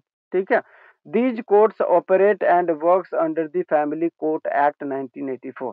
ठीक है, ये जो है फैमिली कोर्ट एक्ट के अंडर ये फैमिली कोर्ट काम करता है। ठीक है, The main objective of family court is to resolve family dispute in a manner that protect and preserve the institution of marriage. ठीक है, फैमिली कोर्ट का मेन मकसद ये है कि हम फैमिली डिस्प्यूट को भी रिजॉल्व करें, ठीक है, और साथ ही हमें उस शादी को भी प्रिजर्व करके रखना है, प्रोटेक्ट करके रखना है। ठीक है, ऐसा नहीं है कि डिस्प्यूट खत्म करने के चक्कर में दोनों परिवार में दरार पैदा कर दे या डाइवोर्स करा दे, नहीं, दोनों को समझा बुझा के डिस्प्यूट को रिजॉल्व करना है, जिससे शादी भी बरकरार रहे और मतलब प्रिजर्व रहे। Promotes child welfare and provides settlement through friendly environment. ठीक है, आप क्रिमिनल कोर्ट में जाइए, ये इधर वो बोल रहा है, इसके ऊपर लांछन लगा रहा है, इधर वो उसके ऊपर लांछन लगा रहा है, ठीक है, एक दूसरे को मतलब घेर रहे हैं क्रिमिनल कोर्ट में, जबकि फैमिली कोर्ट में एकदम सादगी से फ्रेंडली इन्वायरमेंट होता है, कोई मतलब चिल्ला चिल्ली कुछ नहीं, एकदम शांति से। तो ये सारी चीजें हैं। Family courts aim to facilitate reconciliation and encourage amicable resolution, minimizing emotional and financial stress. They also handle divorce cases, separation cases, child custody, and property dispute related matter, ensuring a fair and just resolution. तो ये सारी चीजें family court के context में था। Next है आपका maintenance of a Hindu wife. Hindu wife के लिए मेंटेनेंस का प्रावधान क्या क्या है, इसके लिए आपको शॉर्ट नोट लिखना है। Under the Hindu marriage act, a Hindu wife is entitled to maintenance from husband.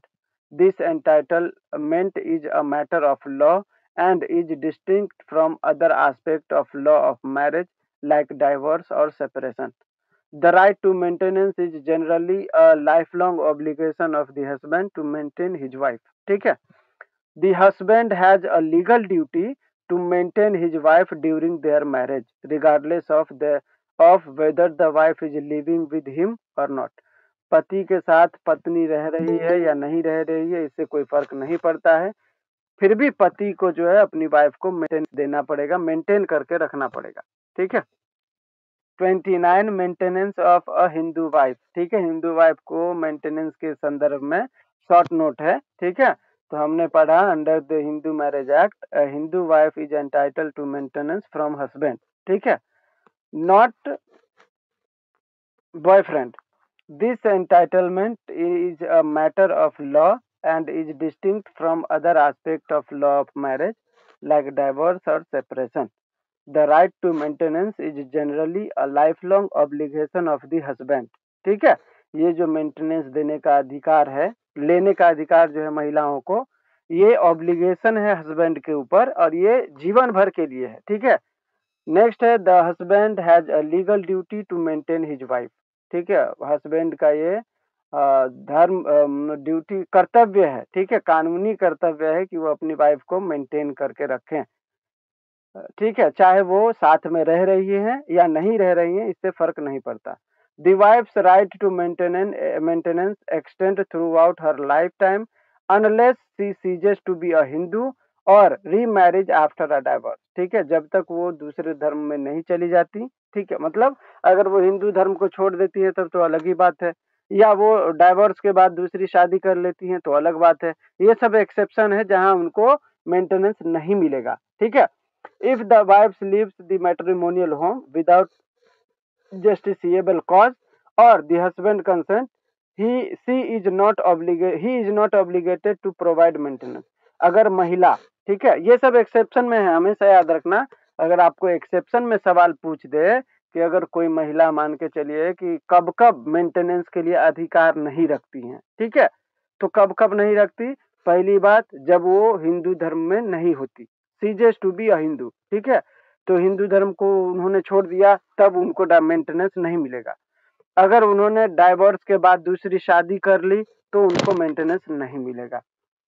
ठीक है, अगर उन्होंने पति के बिना बताए, ठीक है, बिना जस्टिसिएबल रीजन वो पति को छोड़ के अपने मायके में रह रही है तो भी उनको मेंटेनेंस क्लेम करने का कोई राइट नहीं है। ठीक है, various courts in our country have issued ruling on maintenance, emphasizing that it's not meant to be a means for squeezing money from the other party, but to provide financial assistance when one spouse is unable to maintain herself। ठीक है, section 24 और section 25 के Hindu marriage act में प्रावधान किया गया है। Section 24 में इंटरिम मेंटेनेंस के बारे में है, जो आपका कोर्ट में मैटर पेंडिंग होता है ना, उसके दरमियान मेंटेनेंस लेने का अधिकार सेक्शन 24 में है, और 25 में है परमानेंट मेंटेनेंस के बारे में। बहुत सारे कोर्ट ने अपने जजमेंट में कहा है कि पति से पैसा ऐंठने के लिए ये मेंटेनेंस का प्रोविजन नहीं है, ये मेंटेनेंस का प्रोविजन उन महिलाओं के लिए है जो खुद को मेंटेन नहीं कर सकते हैं। ठीक है, नेक्स्ट क्वेश्चन है हमारा child marriage. Child marriage was prevalent in ancient period. ठीक है, बाल विवाह जो है एंशिएंट पीरियड में, पहले जमाने में बहुत चलन में था। ठीक है, girls as young as 8 to 10 years were married off to older man. ठीक है, उनसे बड़े बड़े जो मैन थे, लड़के थे, उनसे शादी हो जाती थी 8 से 10 साल की लड़कियों का। The practice of child marriage continued and even spread during medieval period. ठीक है, ये चाइल्ड मैरिज जो है, बाल विवाह, एंशिएंट पीरियड से लेकर के मिडिवल पीरियड तक ये कंटिन्यू रहा। ठीक है, during British rule to curb child marriage a law was also brought named as child marriage restraint act 1929। ठीक है, जब ब्रिटिश रूल आया तो उन्होंने चाइल्ड मैरिज को रोकने के लिए, कर्ब करने के लिए उन्होंने लॉ बनाया, जिसका नाम था child marriage restraint act 1929। But it was ineffective due to cultural and religious belief. ठीक है, तो उस समय पर लोगों का मानना था, उनका कल्चर था कि भाई हमारी बच्चियों को 8 से 10 साल में ही शादी कर दिया जाता है। आपको याद होगा ये जो आपका कौन सा था, पॉस एक्ट था ना, उसमें भी जो शादी था लड़के-लड़कियों का, वो कम उम्र का ही था। उसी को रोकने के लिए वो लड़की आगे आई थी। ठीक है? और उसी को रोकने के चक्कर में इसके साथ गलत हो गया, और फिर हमें एक लैंडमार्क जजमेंट मिला, जिसके बाद पॉस एक्ट आ गया। ठीक है? तो यही है, तो उस समय पे ये जो चाइल्ड मैरिज था, वो एक तरीके से कल्चर के तौर पे देखा जाता था। ठीक है? जैसे आप भावड़ी देवी, करेक्ट, करेक्ट, करेक्ट। उसी का नाम है ना ये, अपना विशाखा वाला केस, वही है ना? भंवरी देवी का ही केस है विशाखा का। हाँ, करेक्ट वही है। तो जैसे अभी आप यूपी बिहार में देख लो, डाउरी जो है यहाँ पे कल्चर के तौर पे लिया जाता है, कि मतलब जैसे मेरे भाई की शादी में एग्जाम्पल के तौर पे 2 लाख रुपए दिया या 3 लाख दिया, ठीक है? अगर मेरे चाचा के बेटे की शादी में 1 लाख रुपए दिया, तो उसको फिर नीचे के नज़र से देगा, कितने तुम इतना गरीब हो कि तुमको 1 लाख ही मिला, हमको देखो 3 लाख मिला है, मतलब मैं तुमसे ज़्यादा अमीर हूँ। तो मतलब एक तरीके से दहेज का मिलना उनके सम्मान को बढ़ाने के जैसा था, कि तुमको ज़्यादा मिला है तो तुम ज़्यादा मतलब रेप्यूटेड हो, ऐसा हो जाता है, और ये आज भी चलन है, ठीक है? तो इसी तरीके से उस समय पे चाइल्ड मैरिज था, मतलब कल्चर हो गया था एक तरीके से। उनका मतलब धार्मिक विश्वास बन गया था कि नहीं, बच्चियों की शादी कम उम्र में ही हो जानी चाहिए। Post independence, the government raised the legal age of marriage for girls to 18 years, ठीक है, through the legislation named as Child Marriage Restriction Act 1976। ठीक है, इसके बाद जो है इंडिपेंडेंस हो गया, मतलब भारत आजाद हो गया। इसके बाद गवर्नमेंट ने लड़कियों के शादी की उम्र 18 साल कर दी, और कानून का नाम रखा child marriage restraint act 1976। However, this failed to curb the child marriage practice successfully। ठीक है, जब हमने इंडिपेंडेंस के बाद ये एक्ट लाया, फिर भी हम चाइल्ड मैरिज को कर्ब नहीं कर पाए, रोक नहीं पाए। ठीक है, हम सक्सेस नहीं हो पाए, जिस कारण से हमने ये एक्ट लाया। There are causes, various factors and causes are evolve which are hurdle in eradicating child marriage, such as poverty, dowry, lack of education, traditional belief, gender discrimination, lack of enforcement of laws, health concern and cultural norm. ठीक है, तो उस समय पर जो हमने ये act लाया, उसके नहीं सक्सेस होने के पीछे रीजन भी ये बहुत था, कि उस समय पे पॉवर्टी बहुत थी, ठीक है, डाउरी का चलन था, एजुकेशन की कमी थी, ठीक है, ट्रेडिशनल बिलीफ उन लोगों में बहुत ज़्यादा था, जेंडर डिस्क्रिमिनेशन था, भेदभाव था। लड़की है तो उसका कम उम्र में शादी हो जाना चाहिए, परिवार का बर्डन कम हो जाएगा, नहीं बड़ी होगी किसी के साथ भाग जाएगी, ये होगा, नाम खराब हो जाएगा, इज्जत चला जाएगा, अभी कम पैसे में हो रहा है तो कर लो, बड़ी होगी तो ज़्यादा पैसा लगेगा। तो ये सारी चीज़ें जो है उस समय पर जो है था। और कहीं न कहीं एन्फोर्समेंट ऑफ लॉज़ की भी कमी थी कि कानून का हमने सही तरीके से एन्फोर्समेंट नहीं कराया, ठीक है? तो ये सारी चीज़ें थी।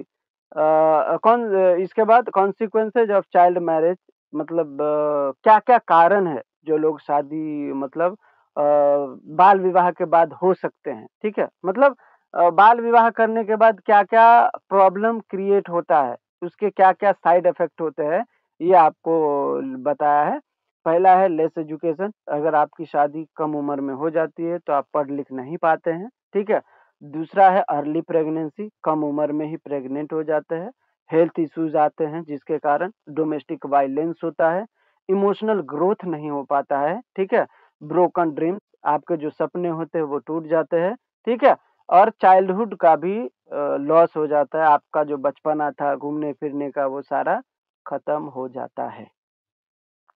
क्वेश्चन है 31, ड्यूटीज ऑफ कर्ता अंडर हिंदू लॉ। द कर्ता is eldest male member, has crucial duties including maintaining family member, managing family property, representing family in legal matter, ठीक है? द कर्ता is also responsible for managing family debts, जो भी घर के कर्जे वगैरह हैं वो, ensuring the family does not incur excessive debt, and overseeing the marriage of family members, especially daughters.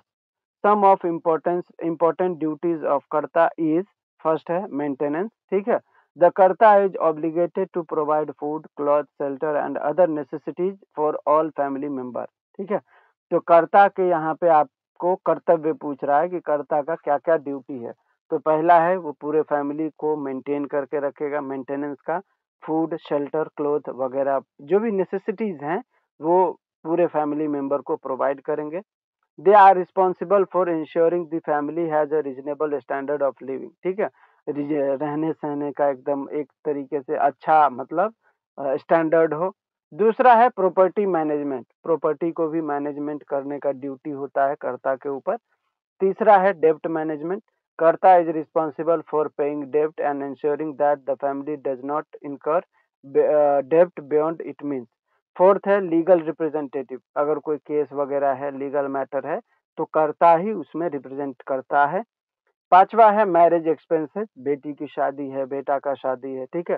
तो उसमें जो भी खर्चे आते हैं वो सारे वो फुलफिल करते हैं। तो ये 4-5 ड्यूटी है जो कर्ता के लिए बहुत इम्पोर्टेंट हो जाता है। नेक्स्ट है आपका question number 32, divorce by mutual consent. Under Hindu law, divorce by mutual consent is a legitimate way to dissolve a marriage, ठीक है? हिंदू लॉ के अंदर, किसी भी लॉ में, हिंदू लॉ ही क्यों, हर लॉ में जो है म्यूचुअल कंसेंट जैसे जो डाइवोर्स होता है वो सही माना जाता है, ठीक है? तो ये जायज माना जाता है हिंदू लॉ में कि अगर पति पत्नी सहमति से डाइवोर्स लेते हैं तो, as outline in section 13B of Hindu marriage act. इसके बारे में, म्यूचुअल कंसेंट से डाइवोर्स लेने के बारे में सेक्शन 13 के सब क्लॉज बी में प्रावधान किया गया है। This process requires both parties to agree and have been living separately for at least 1 year before filing a petition for mutual divorce. जब आपको म्यूचुअल डाइवोर्स के लिए पिटीशन फाइल करना है तो ये जरूरी हो जाता है कि आप दोनों 1 साल के मतलब 1 साल तक अलग अलग रह रहे हों, ठीक है?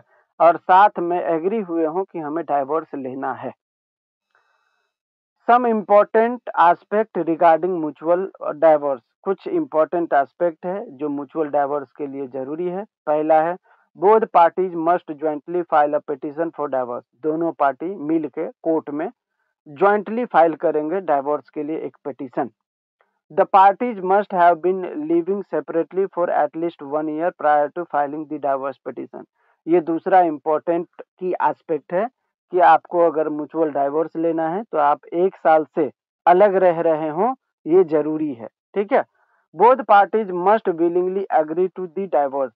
तीसरा इंपॉर्टेंट फैक्टर ये है कि दोनों पार्टी अपनी सहमति से डाइवोर्स ले रहे हैं, किसी के दबाव में आकर या अनडू इन्फ्लुएंस के कारण या कोवर्जन थ्रेट, ऐसा कुछ नहीं है। विलिंगली एग्री कर रहे हैं कि हमें डाइवोर्स चाहिए। नेक्स्ट है important aspect, a mandatory cooling off period of 6 months is typically imposed along with the parties to reconsider their decision regarding divorce। ठीक है, जब ये डिवोर्स का पिटीशन फाइल करते हैं तो कोर्ट एक कूलिंग पीरियड के लिए 6 महीने का उनको टाइम देते हैं कि भाई आप देखो दोनों अलग ही रह रहे हो, अच्छी बात है, दोनों एक बार फिर से सोच लो। अगर दोनों को अलग रहना है तो कोई बात नहीं, अगर 6 महीने में दोनों को कमी लगे एक दूसरे की तो आके अपना डाइवोर्स का पिटीशन वापस ले जाना और साथ में रहना। ठीक है, तो कूलिंग पीरियड जो है इम्पोज करता है कोर्ट दोनों पार्टी के लिए कि 6 महीना दोनों अलग रह के देखिए। After cooling period if parties still agree to divorce, अगर कूलिंग पीरियड के बाद भी 6 महीने के बाद भी दोनों पार्टी चाहती है कि नहीं यार अलग में ही मजा है तो डाइवोर्स ले सकते हैं। ठीक है, then court issue a final decree of divorce by mutual consent. फिर कोर्ट जो है फाइनल डिग्री पास कर देगा डाइवोर्स का, फिर दोनों आप अलग अलग रह सकते हैं। नेक्स्ट क्वेश्चन है आपका नेचुरल गार्डियन। नेचुरल गार्डियन जो होता है वो होता है बाय ब्लड। ठीक है, मैं हूँ, मेरे पापा हैं, मेरी मम्मी है। ठीक है, तो मेरे पापा नेचुरल गार्डियन होंगे मेरे, बाकी कोई नहीं होगा। मेरे पापा जब गुजर जाएंगे तो मेरी मम्मी नेचुरल गार्डियन होंगी। ठीक है, ये नियम है। तो under the Hindu minority and guardianship act the father is the natural guardian of a boy. ठीक है, और एन अनमैरिड गर्ल। ठीक है, कोई अनमैरिड लड़की है या लड़का है तो उसका नेचुरल गार्डियन फादर ही होगा। फादर नहीं है तो सेकेंडरी गार्डियन जो होता है नेचुरल गार्डियन के तौर पे माता जी होती हैं। ठीक है, after father natural guardian is mother. ठीक है, आफ्टर फादर मतलब पिताजी के बाद जो होता है नेचुरल गार्डियन वो माता जी होती हैं। फॉर इलिजिटिमेट चिल्ड्रन, जो नाजायज बच्चे होते हैं, ठीक है, जिसकी शादी जो इलिजिटिमेट मैरिज से आया हुआ हो। ठीक है, वैसे तो चिल्ड्रन लेजिटिमेट ही होता है लेकिन यहाँ पे हम समझाने के लिए लिखे हैं for illegitimate children the mother is the natural guardian. ठीक है, कोई ऐसा बच्चा है जो नाजायज है, ठीक है, तो वो जो है उसकी नेचुरल गार्डियन माँ ही होगी। ठीक है, अगर माँ नहीं है तब उस परिस्थिति में बाप होगा उसका natural guardian. A married girls husband is her natural guardian, जो शादीशुदा लड़की हैं उनके हस्बैंड उनके नेचुरल गार्डियन होंगे। A person can not act as a natural guardian if they have cease to be a Hindu. ठीक है, अगर कोई बंदा अपना धर्म बदल लिया हो तो उसको नेचुरल गार्डियन नहीं माना जाएगा। while natural guardian have the authority over the minor person and property, they cannot sell or mortgage the minor's property without prior permission from the court। ठीक है, जैसे ही नेचुरल गार्डियन किसी बच्चे का कोई बनता है, ठीक है, तो मान के चलिए बाप ही है या माँ ही है, तो अगर कोई प्रॉपर्टी है जो बच्चे के वेलफेयर के लिए है, ठीक है, तो वो कोर्ट के बिना परमिशन वो प्रॉपर्टी नहीं बेच सकते। नेक्स्ट है आपका पार्शियल पार्टीशन। Question number 34।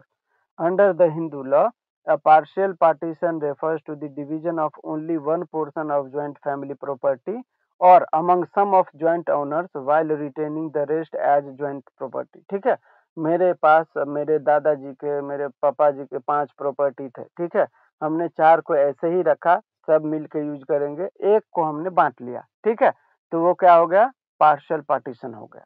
ठीक है, या 5 भाई थे जिसमें हमने 2 भाई मिलके एक प्रॉपर्टी को डिस्ट्रीब्यूट किया, बाकी 3 ने बोला कि भाई मैं दूसरे प्रॉपर्टी में से ले लूंगा। ठीक है, तो किसी भी तरीके से अगर आप पूरा प्रॉपर्टी डिवाइड नहीं कर रहे हो, प्रॉपर्टी के कुछ पोर्शन, ठीक है, अगर आपने पार्टीशन किया है तो उसको पार्शियल पार्टीशन कहा जाता है। ठीक है, बाकी सारे joint property as it is रहते हैं। This differs from a total partition where all members severe their status as co-partner and the joint family ceases to exist। ठीक है, जॉइंट फैमिली के अंदर जो भी प्रॉपर्टी होता है वो सभी मेंबर अगर अपने-अपने हिसाब से बाँट लेते हैं, तो वो टोटल पार्टीशन हो जाता है, ठीक है? जबकि पार्शियल पार्टीशन मतलब जॉइंट प्रॉपर्टी में कुछ एक पार्ट प्रॉपर्टी का हम लोग बाँट लें, तो वो होता है partial partition. Partial partition can be either partial with members, some members separate while others remain, ठीक है? और partial with property मतलब ये बोल रहा है कि partial partition कुछ मेंबर साथ में मिलके भी कर सकते हैं और कुछ प्रॉपर्टी को साइड से पार्टीशन करके भी कर सकते हैं, ठीक है? तो मेंबर के द्वारा भी पार्टीशन हो सकता है पार्शियल और प्रॉपर्टी के हिसाब से भी आप पार्टीशन कर सकते हैं पार्शल, ठीक है? ये बोल रहा है। A suit for partial partition generally not maintainable unless specific exceptions apply. ठीक है, such as in cases of tenant in common or when the Daya Bhaga law is ineffective. Only a co-partner, a member with the right by birth in joint family property, can claim partition. Disqualification of an heir under Hindu Succession Act. कब कब कोई legal year disqualify हो सकता है, ठीक है? मतलब कब कब, जैसे मान के चलिए लीगल ईयर 1 है, तो उसको कब कोई प्रॉपर्टी नहीं मिलेगा, कब वो डिस्क्वालीफाइड हो जाएगा। तो सबसे पहला है according to section 3 subsection 1 clause F of Hindu succession act, and heir means any person male और female who is entitled to succeed to the property of an intestate under the act, ठीक है? Here का मतलब है कि किसी को का कोई प्रॉपर्टी है, इंटीस्टेट है, मतलब विदाउट विल है, ठीक है? तो वो प्रॉपर्टी किसको जाएगा, तो वो जाएगा उनके लीगल हियर को। तो वो वैसा बंदा जो उसके प्रॉपर्टी को सक्सीड कर पाए, ठीक है? वही होता है हियर। अब the order of succession under Hindu succession act varies depending on whether a male और female member of the co-partner dies intestate when a male member dies, ठीक है?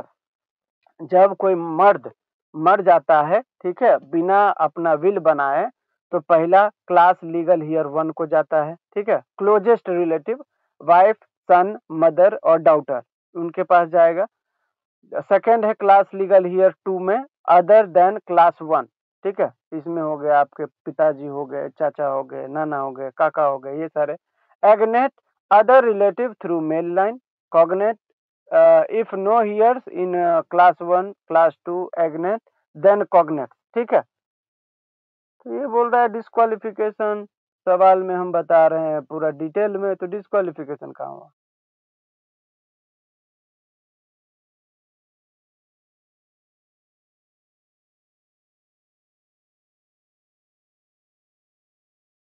ये तो लीगल हियर का पूरा वो ये दिया हुआ है ना। हाँ, नीचे दिया हुआ है। हाँ, नीचे नीचे दिया है, करेक्ट, करेक्ट, करेक्ट, करेक्ट। नीचे दिया हुआ है, जो रेड मार्क से पेन से क्लिक किया हुआ है वहाँ पे, करेक्ट। तो पहले ये बताया हुआ है कि लीगल हियर मर्द के केस में कौन होगा पहले और महिला के केस में कौन होगा, ठीक है? तो ये भी सवाल पूछा जाता है कई बार 2 मार्क्स में कि अगर कोई मर्द मर जाता है तो उसका जो प्रॉपर्टी है वो किस हिसाब से बाँटा जाएगा? तो यही है when a male member dies intestate, तो उस केस में। और नीचे दिया हुआ है when a female member dies intestate, मतलब इंटीस्टेट का मतलब विदाउट विल, ठीक है? स्टेट का मतलब है ये इंटर इंटीस्टेट का मतलब है विदाउट विल, और एक इसमें एक और कॉन्सेप्ट आता है जिसमें विल बना के जाता है, ठीक है? तो अगर कोई विल बना के जाता है तो अच्छी बात है भाई, उसके testamentary, testamentary, correct, correct, correct. Testamentary का मतलब है कि उन्होंने विल बना के गया है, ठीक है? तो अगर कोई विल बना के जाता है तब तो भाई जिसके नाम से है उसको दे दो। अगर विल बना के नहीं जाता है तब ये इंटीस्टेट का कॉन्सेप्ट आता है, और जहाँ पे बताया गया है देखिए हाईएस्ट प्रायोरिटी फॉर इनहेरिटेंस, पहला है husband and sorry son and daughter, ठीक है? दूसरा है हस्बैंड, तीसरा है मदर एंड फादर, चौथा है हियर्स ऑफ फादर, पांचवा है हियर्स ऑफ मदर महिला के केस में। तो ये सारे इस हिसाब से उनको दिया जाएगा। अब लास्ट में है when heirs can be disqualified, कब कब उनके लीगल हियर को डिस्क्वालीफाई कर सकते हैं। तो पहला है विडोज रीमैरिज, ठीक है? अगर कोई महिला विधवा है, अगर वो शादी कर ली है तो फिर वो लीगल हियर नहीं होगा उस परिवार का, ठीक है? एग्जाम्पल के तौर पे अभी बताया मैंने कि कोई पति मर गया, उसकी वाइफ थी, उसकी वाइफ प्रॉपर्टी इनहेरिट करने वाली थी, ठीक है। अगर उसने किसी और से शादी कर लिया तो फिर वो प्रॉपर्टी इनहेरिट नहीं कर पाएगी, ठीक है, फिर वो डिस्क्वालीफाई हो जाएगी। दूसरा है मर्डरर, मेरे पास कोई प्रॉपर्टी था, मेरे बेटे ने कोशिश किया कि ये मर जाएगा तो प्रॉपर्टी मेरे नाम ही हो जाएगा, ठीक है। अब मेरे प्रॉपर्टी को लेने के लिए उसने मेरा मर्डर कर दिया, तो अब मेरा प्रॉपर्टी उसको कभी नहीं जाएगा, अब वो मेरा लीगल हेयर नहीं माना जाएगा, ठीक है, क्योंकि उसने प्रॉपर्टी के लिए मर्डर किया। तीसरा है कन्वर्जन, अगर आप धर्म परिवर्तन करा लेते हो, ठीक है, चाहे आप पिताजी हो, माँ हो, बेटी हो, वाइफ हो, अगर आप धर्म परिवर्तन कर लेते हो तो आप लीगल ईयर के क्वालिफिकेशन से हट जाते हो, डिस्क्वालीफाई हो जाते हो। तो ये हो गया आपका 35 क्वेश्चन। 36 नंबर का सवाल बोल रहा है वॉइड एंड वॉइडेबल मैरिज में डिफरेंस बताएं, ठीक है, क्या होता है दोनों। आप एक्सप्लेन भी कर सकते हो, डिफाइन भी कर सकते हो, उसमें एग्जांपल भी दे सकते हो, आपके ऊपर है, ठीक है। या आप चार्ट फॉर्म में भी एक्सप्लेन कर सकते हो, कोई प्रॉब्लम नहीं है। तो section 11 of Hindu marriage act deals with void marriage. Void marriage जो है आपका वो सेक्शन 11 में डिफाइन किया गया है। वॉइडेबल मैरिज आपका सेक्शन 12 में डिफाइन किया गया है। दोनों में अंतर है, सेक्शन 11 में वॉइड मैरिज के बारे में बताया गया है, सेक्शन 12 में वॉइडेबल मैरिज के बारे में बताया गया है। वॉइड मैरिज क्या होता है? It states that if the marriage contravenes any condition given in clause 1, 4, 5 of section 5 the marriage will be void, ठीक है। सेक्शन 5 में कंडीशन ऑफ मैरिज के बारे में प्रावधान है, तो उसी में आपको अगर ये 3-4 कंडीशन फुलफिल नहीं हो रहा है तो आपका जो शादी है वो वॉइड माना जाएगा, ठीक है। क्या क्या कंडीशन होता है? कंडीशन ये रहता है वॉइड मैरिज के लिए कि आप जो है प्रोहिबिटेड डिग्री में आप शादी नहीं कर सकते, सपिंडा रिलेशन में शादी नहीं कर सकते, आप पोलीगैमी नहीं कर सकते, बाईगैमी नहीं कर सकते, ठीक है। अगर आप ऐसा करते हैं तो ये कंडीशन का वायलेशन है और आपकी शादी वॉइड हो जाएगी, ठीक है। वॉइडेबल में क्या होता है? वॉइडेबल में देखते हैं, it states that the situation where the marriage is considered voidable on either side of party, one party can declare valid और वॉइड, ठीक है। इसमें क्या होता है, दोनों पार्टी के पास ऑप्शन रहता है, कोई भी चाहे तो शादी को वॉइड कर सकता है, ठीक है। अगर चाहे तो वैलिड रखे, चाहे तो वॉइड कर सकता है। एग्जाम्पल के तौर पर शादी के टाइम पे लड़की को नहीं पता था कि लड़का इम्पोर्टेंस है, ठीक है, इम्पोर्टेंस का मतलब नामर्द है। अब कोई भी शादी करेगा तो उसका तो इच्छा रहता है सब, ठीक है। अगर ऐसा कुछ नहीं उतरता है खड़ा पार्टनर उस उम्मीद पर, तो वो क्या कर सकती है, वो डाइवोर्स ले सकती है, ठीक है, क्योंकि ये वॉइडेबल मैरिज होगा। क्यों? क्योंकि उसका जो पार्टनर है वो कैपेबल नहीं है, ठीक है, और उसने ये बताया भी नहीं होगा कि भाई मैं इम्पोर्टेंस हूँ ऐसा, ठीक है। तो वो लड़की के ऊपर रहता है कि लड़की चाहे कि नहीं यार, भले नामर्द है लेकिन प्यार बहुत करता है, शॉपिंग बहुत कराता है, तो क्या फर्क पड़ता है, मतलब सेक्सुअल नहीं करेंगे कुछ ऐसा। तो वो अलग है, फिर वो लड़की के ऊपर है, अगर वैलिड चाहे तो ठीक है वैलिड करो, अगर वो चाहे कि नहीं इम्पोर्टेंसी के ग्राउंड पे मुझे वैलिड नहीं रखना है, अवॉइड करना है, वो कर सकती है, ठीक है। तो कोई ऐसा मैरिज जहाँ पे दोनों ऑप्शन हो लड़का के पास या लड़की के पास, वो शादी वॉइडेबल होता है। और वॉइड शादी का मतलब है कि उन्होंने कोई से सेक्शन 5 के अंदर जो कंडीशंस दिए गए हैं वैलिड मैरिज के, उन्होंने किसी को वायलेट किया है, ठीक है। नेक्स्ट है आपका इसमें फिर एग्जांपल दिया हुआ है, वॉइड मैरिज में बाइगेमी में नहीं होना चाहिए, ठीक है, प्रोहिबिटेड रिलेशन में नहीं होना चाहिए, सपिंडा रिलेशन में नहीं होना चाहिए। वॉइडेबल के लिए क्या है, एग्जांपल के तौर पर इम्पोर्टेंसी है, ठीक है, या मेंटल डिसऑर्डर हो गया पति को बाद में कोई पार्टनर को, ठीक है, या अंडर एज में शादी हो गया था, बाद में उसको लगता है कि नहीं ये तो अंडर एज में था, गलत है, अभी हमें शादी नहीं रखना, तो वो कर सकती है कैंसिल, ठीक है। अगर उनसे लड़के से या लड़की से कंसेंट जो है जबरदस्ती लिया गया होगा, फोर्सफुली, ठीक है, या बाय फ्रॉड, तो भी वो शादी को वॉइड डिक्लेयर कर सकती है, ठीक है। नेक्स्ट नेक्स्ट क्वेश्चन है आपका 37, explain the term partition and the various modes of affecting partition, ठीक है। ये बोल रहा है पार्टीशन क्या होता है, डिफाइन कीजिए। तो पार्टीशन का मतलब क्या होता है, जॉइंट फैमिली का जो प्रॉपर्टी होता है वो हम जो को-पार्टनर के बीच बाँटते हैं, ठीक है? वही कहलाता है partition. Division of property, simple सा याद रखना आप, division of joint family property, ठीक है? विद को पार्टनर इज कॉल्ड पार्टीशन। ठीक है, अब पार्टीशन कब कब मतलब किस किस तरीके से किया जा सकता है ये आपसे पूछा जा रहा है, वेरियस मोड्स ऑफ पार्टीशन। ठीक है, तो सबसे पहला है पार्टीशन के लिए आपको पार्टीशन बाय एग्रीमेंट, अगर को पार्टनर के बीच म्यूचुअली एग्रीमेंट हो जाता है कि हमें इस तरीके से अपने को प्रॉपर्टी को पार्टीशन करना है, बांटना है, तो वो कर सकते हैं, बाय एग्रीमेंट भी हो सकता है। दूसरा है पार्टीशन बाय सूट। ठीक है, अगर कोई पार्टी को पार्टनर प्रॉपर्टी नहीं दे रहा है, ठीक है, वो बांटना नहीं चाह रहा है, तो वो बंदा सूट फाइल करके पार्टीशन कर सकता है। ठीक है, कोर्ट का सहारा लेके कि भाई हमें कोर्ट में जाना पड़ेगा उसको, और फिर कोर्ट में सूट फाइल करके वो जो है पार्टीशन कर सकता है।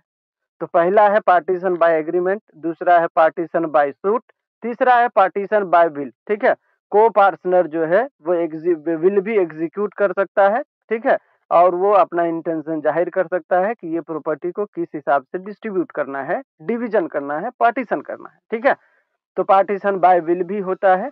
नेक्स्ट है partition bye arbitration, A copartner may appoint an arbitrator to divide the joint family property. ठीक है, पार्टीशन के लिए आप आर्बिट्रेशन में भी जा सकते हो, जो भी को पार्टनर है वो आर्बिट्रेटर को अपॉइंट कीजिए, वो आप लोगों को हेल्प करेगा प्रॉपर्टी को डिवीजन करने में। ठीक है, तो पार्टीशन बाय आर्बिट्रेशन भी होता है। नेक्स्ट है partition bye notice, A copartner may issue a formal notice to the other copartner expressing their intention to separate. ठीक है, अगर मैं 4 भाई हूँ, ठीक है, मेरे पापा हैं या दादा हैं, जो भी हैं, मुझे लगता है कि मुझे अलग होना है, तो मैं सामने वाले को, जो भी हमारे घर में है को पार्टनर, उनको नोटिस दे सकता हूँ कि भाई अब मुझे अलग रहना है। ठीक है, तो फिर आप पार्टीशन बाय नोटिस भी कर सकते हो, नोटिस भेज दो, बोलो कि भाई बांट लो, अब खत्म करो। ठीक है, लास्टली है पार्टीशन बाय कन्वर्जन, अगर कोई फैमिली का जो को पार्टनर है वो खुद का धर्म बदल लेता है तो भी पार्टीशन हो जाएगा। ठीक है, तो ये है 6 मोड्स ऑफ पार्टीशन। नेक्स्ट है आपका what are the requisites of a valid adoption under Hindu adoption and maintenance act, इसको शॉर्ट में हामा बोलते हैं।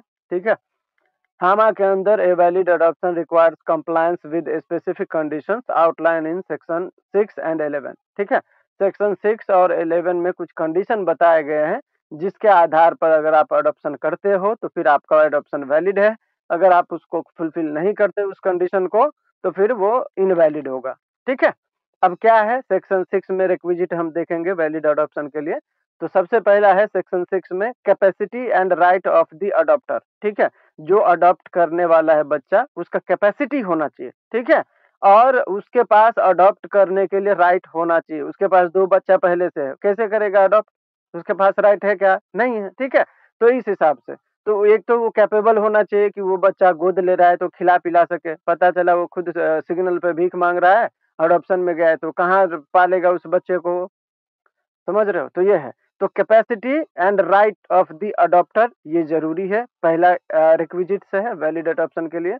दूसरा है capacity of the person giving in adoption, जो अडॉप्शन में बच्चे को दे रहा है वो भी कैपेबल होना चाहिए, ऐसा नहीं है कि वो खुद पागल है और हम बीवी से पूछा ही नहीं और बच्चे को गोद में दे रहा है, किसी और को गोद दे रहा है, नहीं कर सकते हैं आप। ठीक है, फिर आप इसमें ये ले सकते हो कि किसी और का बच्चा कोई किसी और को गोद दे रहा है, ऐसा नहीं कर सकते हैं आप। ठीक है, जब तक आपका बच्चा वो लीगली आपका वो बच्चा नहीं है तब तक आप किसी को अडॉप्शन में नहीं दे सकते हैं। ठीक है, तो लेने वाले का भी कैपेसिटी होना चाहिए और देने वाले का भी कैपेसिटी होना चाहिए, ये दोनों एसेंशियल है। तीसरा है capacity of the person adopted, जो बच्चा अडॉप्ट होने वाला है वो भी कैपेबल होना चाहिए। ठीक है, अब ऐसा नहीं है कि वो लड़का 20 साल का है, कैसे गोद ले सकते हैं उसको, आप नहीं ले सकते ना, बच्चा तो 18 साल से नीचे का होना चाहिए। फिर आप जो पेरेंट ले रहा है उसके एज के गैप के हिसाब से देखा जाना चाहिए, तो बच्चे भी तो जो जरूरी है कि वो कैपेबल हो। ठीक है, अब कोई इंसेन बच्चा है कैसे उसको कोई गोद ले सकता है। ठीक है, या कोई बच्चा ऐसा है जो माँ बाप को छोड़ के कहीं रह ही नहीं सकता, कैसे आप उसको गोद ले सकते हैं। ठीक है, तो मतलब जो बच्चा आपका अडॉप्शन में जाने वाला है वो भी कैपेबल होना चाहिए। ठीक है, इसके बाद है नेक्स्ट आपका कंप्लायंस विद अदर कंडीशन, कुछ और कंडीशंस हैं जिसको आपको फुलफिल करना पड़ेगा। ये कुछ और कंडीशन जो है वो सेक्शन 11 में बताया गया है। ठीक है, अब कौन कौन से है, पहला देखिए, अडॉप्शन ऑफ अ सन, अगर आप सन को अडॉप्ट करते हैं तो if adopting a son, adopting parent must not have a living Hindu son और सन्स सन। ठीक है, अगर आप लड़के को गोद लेना चाहते हैं तो आपके पास पहले से बेटा या बेटे का बेटा नहीं होना चाहिए, ये कंडीशन है। ठीक है, सेक्शन 11 में एडिशनल कंडीशन है ये। दूसरा है adoption of a daughter, if adopting a daughter, adopting parent must not have a living Hindu daughter. ठीक है, जो भी पेरेंट बेटी को गोद ले रहे हैं उसके पास पहले से बेटी नहीं होना चाहिए। तीसरा कंडीशन है age difference for adopting opposite gender minor must be 21 year gap. आप किसी भी अपोजिट जेंडर में ले रहे हैं बच्चे को गोद तो 21 साल का गैप होना चाहिए। अगर लड़का बच्ची लड़की को गोद ले रहा है तो 21 साल का गैप होना चाहिए, लड़की अगर 1 साल की है तो लड़का 22 साल का होना चाहिए। ठीक है, और लास्ट है एडिशनल कंडीशन में सिंगल अडॉप्शन, एक बच्चा एक ही बार गोद लिया जा सकता है। ठीक है, अब एक बच्चे को ये भी गोद ले लिया फिर वो भी गोद ले लिया, ऐसा नहीं होना चाहिए। ठीक है, एक बच्चा एक ही बार एक ही पेरेंट के पास गोद में जाएगा। ठीक है, तो ये हो गया आपका 38 नंबर का क्वेश्चन। की 39 number discuss the bars to matrimonial relief under Hindu marriage act. ठीक है, मैट्रिमोनियल रिलीफ के तौर पे आपको हिंदू मैरिज एक्ट में डाइवोर्स का अधिकार है। ठीक है, जुडिशियल सेपरेशन का है और रेस्टिट्यूशन ऑफ कंजुगल राइट का है। रेस्टिट्यूशन ऑफ कंजुगल राइट का मतलब जो शादी के बाद जो अधिकार मिलता है पति पत्नी को वो राइट होता है कंजुगल राइट। ठीक है, तो ये तीनों जो अधिकार है आपके पास डाइवोर्स लेने का, जुडिशियल सेपरेशन लेने का या कंजुगल राइट लेने का, वो कब कब आपको नहीं मिलेगा। ठीक है, कब कब इसके लिए आपको कोर्ट भी जाओगे तो आपको वो रिलीफ नहीं मिलने वाला है, बार है वो। ठीक है, तो पहला है taking advantage of on wrong, आपने खुद से कोई गलती किया है, आपकी कोई खुद मिसकंडक्ट थी। ठीक है, और उसको कारण बना के आप जो है जाते हो कि मुझे डाइवोर्स चाहिए तो आप नहीं ले सकते हैं डाइवोर्स। ठीक है, दूसरा है कंडोनेशन, आपके पति ने या पत्नी ने कुछ गलतियां करी और आपने उसको बार बार फॉरगिव कर दिया, माफ कर दिया, तो अचानक से बाद में आप जाके कोर्ट में ये नहीं बोल सकते कि मुझे डाइवोर्स चाहिए, आपने पहले भी बहुत बार माफ किया है। ठीक है, तीसरा है एक्सेसरी, एक्सेसरी का मतलब होता है एक तरीके से सहायक, सहायता करना। आप पति के साथ जो है पति को हेल्प करती हो या पत्नी को कि कुछ वो इमोरल एक्ट करे या क्रिमिनल एक्ट, जैसे ही वो करेगा वो जेल जाएगा, मैं डाइवोर्स ले लूंगी। तो अगर आप ऐसा कुछ हेल्प करते हो कुछ अपराध करने में तो उसके बाद आप डाइवोर्स या जुडिशियल सेपरेशन का अधिकार खो देते हो। नेक्स्ट है आपका कॉन्निवेंस, कॉन्निवेंस का मतलब होता है मिली भगत। ठीक है, अगर आप वाइफ को या हस्बैंड को कंसेंट दे दिए हैं, ठीक है, कुछ गलत करने के लिए, और अगर वो कुछ गलत करता भी है तो उसके आधार पर आप डाइवोर्स नहीं ले सकते हैं। लास्ट है आपका इम्प्रॉपर डिले, अगर आपके साथ कुछ गलत होता है तो आप टाइमली जाइए कोर्ट में डाइवोर्स लीजिए। अगर आप कभी भी मुंह उठा के आएंगे 7 साल 8 साल 10 साल बाद तो ये अनरीजनेबल डिले है। ठीक है, इसके ग्राउंड पे आपको वो रिलीफ नहीं मिलेगा। तो यही है। नेक्स्ट है आपका question number 40, explain different types of guardian of a Hindu minor, explain guardian and state powers of natural guardian under Hindu adoption and maintenance act. ठीक है, तो सबसे पहला बोल रहा है कि आप गार्डियन को डिफाइन कर दीजिए। ठीक है, इसके बाद जो है आप कितने टाइप का गार्डियन होता है वो बता दीजिए। ठीक है, फिर आप बता दीजिए नेचुरल गार्डियन का पावर क्या क्या होता है। ये 3 सवाल एक ही क्वेश्चन में है। तो सबसे पहले हम डिफाइन करेंगे गार्डियन को। गार्डियन का मतलब कौन होता है, a person legally recognised as responsible for the care of minor. ठीक है, and management of the minor's property, तो वो हो जाएगा आपका गार्डियन। गार्डियन कितने टाइप का होता है, सेक्शन 6 में दिया हुआ है नेचुरल गार्डियन के बारे में। ठीक है, पहला वो होता है, दूसरा होता है टेस्टामेंट्री गार्डियन, सेक्शन 9 में बताया गया है, तीसरा है आपका डी फैक्टो गार्डियन, चौथा होता है कोर्ट अपॉइंटेड गार्डियन।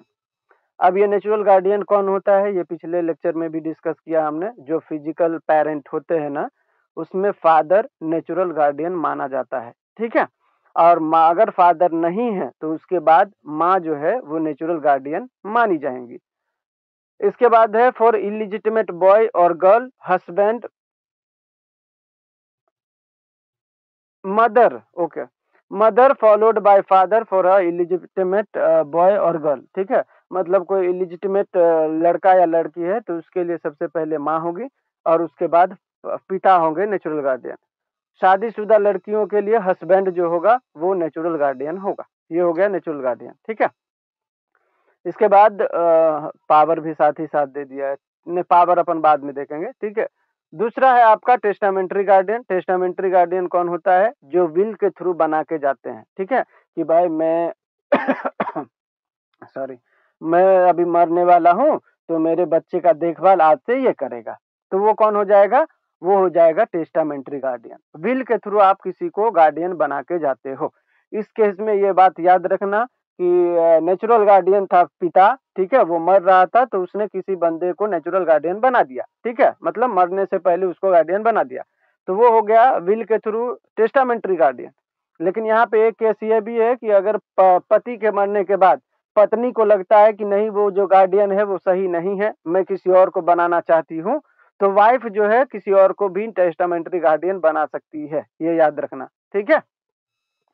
नेक्स्ट है आपका de facto guardian. De facto का मतलब कोई बच्चा ऐसा है जिसको किसी बंदे ने शुरू से ही, ठीक है, गार्डियन के तौर पर देखभाल किया है, तो हम उसको अज्यूम करेंगे कि वो बाय डिफॉल्ट वो गार्डियन है, ठीक है।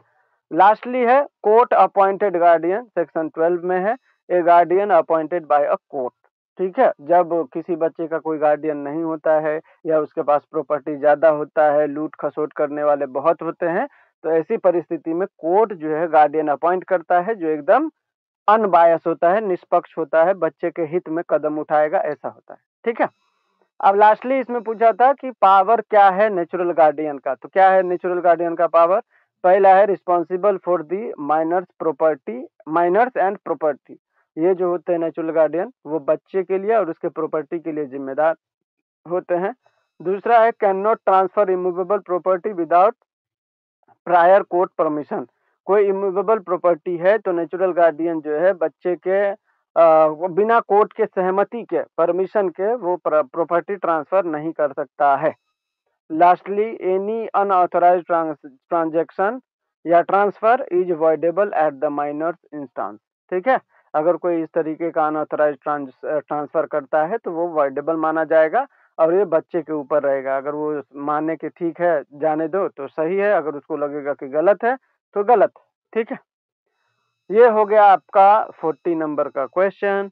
41 नंबर का क्वेश्चन बोल रहा है explain the law relating to succession of a Hindu male dying intestate under Hindu succession act, ठीक है। देखो हिंदू सक्सेशन एक्ट में या तो पति मरेगा या पत्नी मरेगी, ठीक है। तो यहाँ पे मेल पूछ रहा है, इसका मतलब है कि पति मरा है, ठीक है। तो पति मरने के बाद जो क्लास लीगल हियर 1 में होता है वो उसका बेटा होता है, बेटी होती है, उसकी वाइफ होती है, उसकी माँ होती है, ठीक है। हमेशा याद रखना सेक्शन 8 में इसके बारे में प्रावधान है कि भाई अगर कोई भी बंदा मरता है, ठीक है, हिंदू मेल, तो उसके केस में अगर वो उसने विल नहीं बनाया है, विदाउट इंटीस्टेट, मतलब इंटीस्टेट मरा है वो, तो उस कंडीशन में क्लास लीगल हियर 1 को पहले वो प्रॉपर्टी जाएगा। तो पहले किसको जाएगा? उसके बेटा बेटी को, उसकी वाइफ को और उसके माँ को। अगर ये लोग नहीं हैं, these are the primary and preferred heirs, ये जो है प्राइमरी हियर वो होते हैं, लीगल हियर होते हैं। अगर ये नहीं है, इसमें से चारों नहीं है मान के चलिए, तो क्लास लीगल हियर 2 को जाएगा। तो उसमें कौन आएगा? उसमें उस लड़के का फादर आएगा, ब्रदर आएगा, सिस्टर आएगा और डॉटर्स सन, अगर उसकी बेटी वगैरह रहेगी तो उसका बेटा भी इसमें आ जाएगा, ठीक है। तो if there are no class legal heir 1, the property devolve upon the class second heir. तीसरा है क्लास लीगल हियर 3। अगर क्लास लीगल हियर 1 भी नहीं है, 2 भी नहीं है, तो आएगा क्लास लीगल हियर 3 में, जिसमें एक होता है एग्नेट, एक होता है कॉग्नेट। एग्नेट का मतलब मेल लिनियज, ठीक है, उसके भाई का बेटा होगा, ठीक है।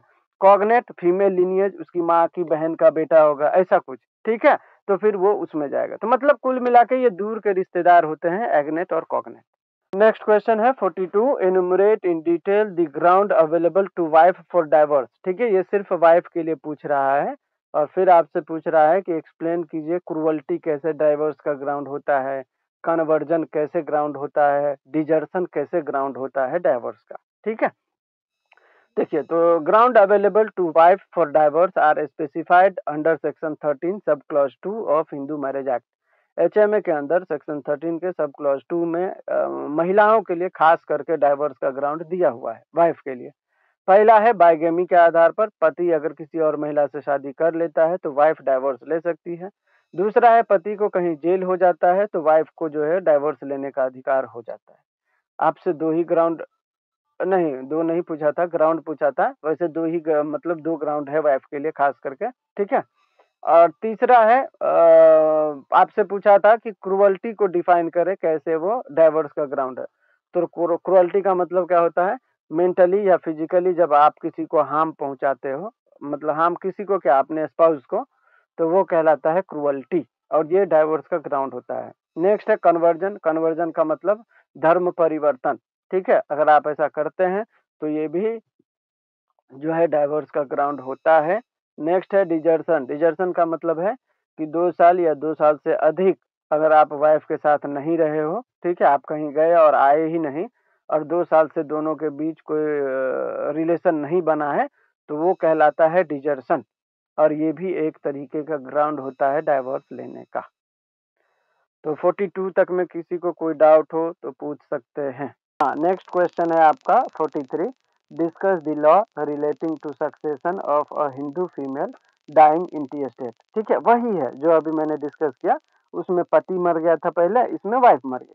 तो वाइफ के केस में क्या होगा? वाइफ के केस में सेक्शन 15 में बताया गया है कि अगर कोई वाइफ मरती है, महिला मरती है, ठीक है, तो उसका प्रॉपर्टी किस हिसाब से बटेगा? तो firstly upon the sons and daughter and husband. ठीक है, अगर कोई महिला मरती है तो उसके हस्बैंड को जाएगा, उसके बेटे बेटी को जाएगा, पहला लीगल हियर वो माना जाएगा। ठीक है, अगर वो लोग नहीं है तो इसके बाद सेकेंडली हियर होगा upon the heirs of husband. जो हस्बैंड के जो लीगल हियर होंगे वो सभी सेकेंड हियर में आएंगे।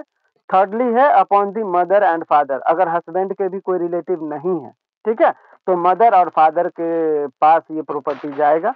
अगर मदर फादर भी नहीं है तो फादर के रिलेटिव के पास जाएगा। ठीक है, और अगर फादर भी नहीं है, ठीक है, तो upon the heirs of mother, फिर मदर के जो लीगल हियर होंगे उनके पास जाएगा। This order ensures that the property is distributed among the closest relatives first before moving to more distant relative. ठीक है, section 15 subsection 2 provide exception to the general rule of succession. First है property inherited from father and mother. Any property inherited by female Hindu from her father and mother shall devolve in the absence of son or daughter of the deceased upon the heirs of father। ठीक है, ये बोल रहा है कि कोई माता पिता का कोई प्रॉपर्टी है जो माता पिता ने उनको दिया था, ठीक है, अगर उसके माता पिता के प्रॉपर्टी के बाद वो मर जाती है और उनके बच्चे नहीं होते हैं, मान के चले बेटा बेटी नहीं है, तो उनके माँ बाप को ही पूरा प्रॉपर्टी जाएगा। ठीक है, ये भी याद रखिएगा। दूसरा है प्रॉपर्टी इनहेरिटेड फ्रॉम हस्बैंड और फादर इन लॉ। अगर उस महिला के पास प्रॉपर्टी जो था वो हस्बैंड या ससुर के दिए हुए था, तो any property inherited from husband और father in law shall devolve in the absence of son और daughter of the deceased upon the heirs of husband. ठीक है, अगर पति और ससुर का प्रॉपर्टी रहेगा तो स्वाभाविक है ना कि हस्बैंड के लीगल हियर को मिलेगा। तो ये थोड़ा सा उसमें एडिशनल दिया हुआ है। नेक्स्ट क्वेश्चन है explain the evolution of institution of marriage and enumerate in detail the condition of a valid Hindu marriage, state the ground of divorce. ठीक है, तो यहाँ पे देखो किसी विमेन स्पेसिफिक नहीं पूछा है, यहाँ पे सीधा पूछा है कि ग्राउंड ऑफ डाइवोर्स बताइए। तो यहाँ पे आप जो भी आपको याद हो आप सारा डाल सकते हैं, कोई प्रॉब्लम नहीं है। ठीक है, तो यहाँ पे बोल रहा है कि शादी का जो सिस्टम है वो कैसे इवॉल्व हुआ। ठीक है, तो ये तो इन वैदिक period marriage was considered a sacred duty. ठीक है, एक तरीके से धर्म माना जाता था वैदिक पीरियड में। And it is considered as sanskar. अभी भी उसको संस्कार ही माना जाता है ना, अपने लोगों में 7 संस्कार होते हैं तो उसमें से एक ये भी है। ठीक है, तो ऐसा in that time various forms of marriage exist including Brahma marriage, दैव मैरिज। उस समय पर, ठीक है, एंशियंट पीरियड में, वैदिक पीरियड में बहुत तरीके के जो है शादी होते थे। ब्रह्म मैरिज होता था, दैव मैरिज होता था, अर्श मैरिज होता था, गंधर्व मैरिज होता था। ठीक है, post Vedic period text like Manusmriti codified marriage laws. ठीक है, emphasizing monogamy and the importance of wife in spiritual and domestic life। वैदिक पीरियड के बाद हमारे पास मनुस्मृति आ गया, जिसमें पूरा प्रावधान कर दिया गया कि कोई भी महिला जो है, वाइफ जो है, वो आपके स्पिरिचुअल और डोमेस्टिक लाइफ में पूरा जो है महत्वपूर्ण महत्वपूर्ण भूमिका निभाएगी। नेक्स्ट है British period laws like widow remarriage act and age of consent act 1891 were enacted. फिर जो आया ब्रिटिश पीरियड आया, ब्रिटिश पीरियड में विडो रीमैरिज एक्ट लाया गया, ठीक है, विधवा के साथ वापिस से शादी कर सकते हैं। फिर एज ऑफ कंसेंट एक्ट आया था, ठीक है। Post independence Hindu marriage act enacted in 1955 which laid down certain provision for valid marriage, ठीक है। तो ये पोस्ट इंडिपेंडेंस जो है हमारे पास 1955 में हिंदू मैरिज एक्ट आया, जिसमें शादी के कुछ वैलिड कंडीशन दिए गए। पहला कंडीशन है, सेक्शन 5 में कंडीशन के बारे में बताया गया है। पहला है मोनोगैमी। मोनोगैमी का मतलब कोई भी स्पाउस आपका जिंदा नहीं होना चाहिए, मतलब आप सेपरेट सिंगल होना चाहिए, लिविंग स्पाउस नहीं होना चाहिए। दूसरा है मेंटल कैपेसिटी होना चाहिए, कंसेंट देने के लिए भी, कंसेंट लेने के लिए भी, दोनों पार्टी का। तीसरा है प्रोहिबिटेड डिग्री ऑफ रिलेशनशिप में नहीं होना चाहिए, ठीक है। चाचा से, नाना से, मतलब चाची से, काकी से, मामी से, नानी से, ऐसा। तो ऐसा रिलेशन जो होता है वो प्रोहिबिटेड डिग्री होता है। फोर्थ है सपिंडा रिलेशनशिप। सपिंडा रिलेशन का मतलब सेम पिंड, मैं अपनी बहन से नहीं कर सकता, ठीक है, या मेरे चाचा की बेटी से नहीं कर सकता। ये सब क्या है, एक तरीके से सेम पिंड में आते हैं, तो वो भी अलाउड नहीं है। और लास्टली है ceremonies requirement. The marriage must be solemnise with ritual like saptapadi. तो अगर ये सारे कंडीशन फुलफिल हैं तो शादी वैलिड माना जाएगा। अब नेक्स्ट है इसमें ग्राउंड फॉर डाइवोर्स। डाइवोर्स के लिए ग्राउंड दिया गया है सेक्शन 13 में। पहला है क्रुअल्टी, मेंटल हो या फिजिकल फर्क नहीं पड़ता, डाइवोर्स ले सकते हैं। अडल्ट्री का मतलब है इंटरकोर्स विद अदर, ठीक है, किसी और के साथ जब शादीशुदा हैं आप और किसी और महिला के साथ सेक्सुअल इंटरकोर्स करते हैं तो वो अडल्ट्री में आता है और ये डाइवोर्स का ग्राउंड है। नेक्स्ट है आपका कन्वर्जन। कन्वर्जन का मतलब कन्वर्ट इनटू अनदर रिलीजन। दूसरे धर्म में अगर आपने धर्मांतरण कर लिया तो फिर ये डाइवोर्स का ग्राउंड हो जाता है। नेक्स्ट है मेंटल डिसऑर्डर, अगर आप इंसेन है या अनसाउंड माइंड हो गए तो ये भी डाइवोर्स का ग्राउंड होता है।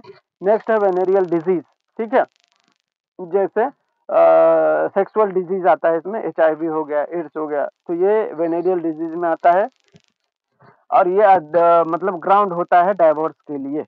नेक्स्ट है रिनंसिएशन ऑफ द वर्ल्ड, मतलब संन्यास ले लेना, आपने मोह माया छोड़ दिया, जाके पर्वत पे एकदम मस्त भजन कीर्तन गाने लगे, तो आप डाइवोर्स के लिए एलिजिबल हैं। लास्ट है presumption of death not being heard alive 7 year. अगर 7 साल से आपको पता है कि उस बंदे का कोई अता पता नहीं है तो ये माना जाएगा कि वो मर गया है, फिर आप उसके ऊपर डाइवोर्स ले सकते हैं। एक और इसमें आता है, वो आता है आपका इम्प्रिजनमेंट अप टू 7 ईयर, ठीक है, या लाइफ इम्प्रिजनमेंट। अगर लाइफ इम्प्रिजनमेंट का उम्र कैद हो गया है किसी बंदे को तो उसकी वाइफ चाहे तो डाइवोर्स ले सकती है, ठीक है। ये भी आता है लेकिन इसमें नहीं दिया है तो आप मत लिखना, कोई प्रॉब्लम नहीं, भर के लिखना हो तो लिख सकते हो। नेक्स्ट क्वेश्चन है आपका 45, explain types of family under Hindu law. Hindu law के अंदर फैमिली के कितने टाइप होते हैं। पहला होता है न्यूक्लियर फैमिली, ठीक है, ए family unit that consist of a mother father and their children. माँ बाप और उनके बच्चे अगर हैं, ठीक है, तो ये न्यूक्लियर फैमिली कहलाता है।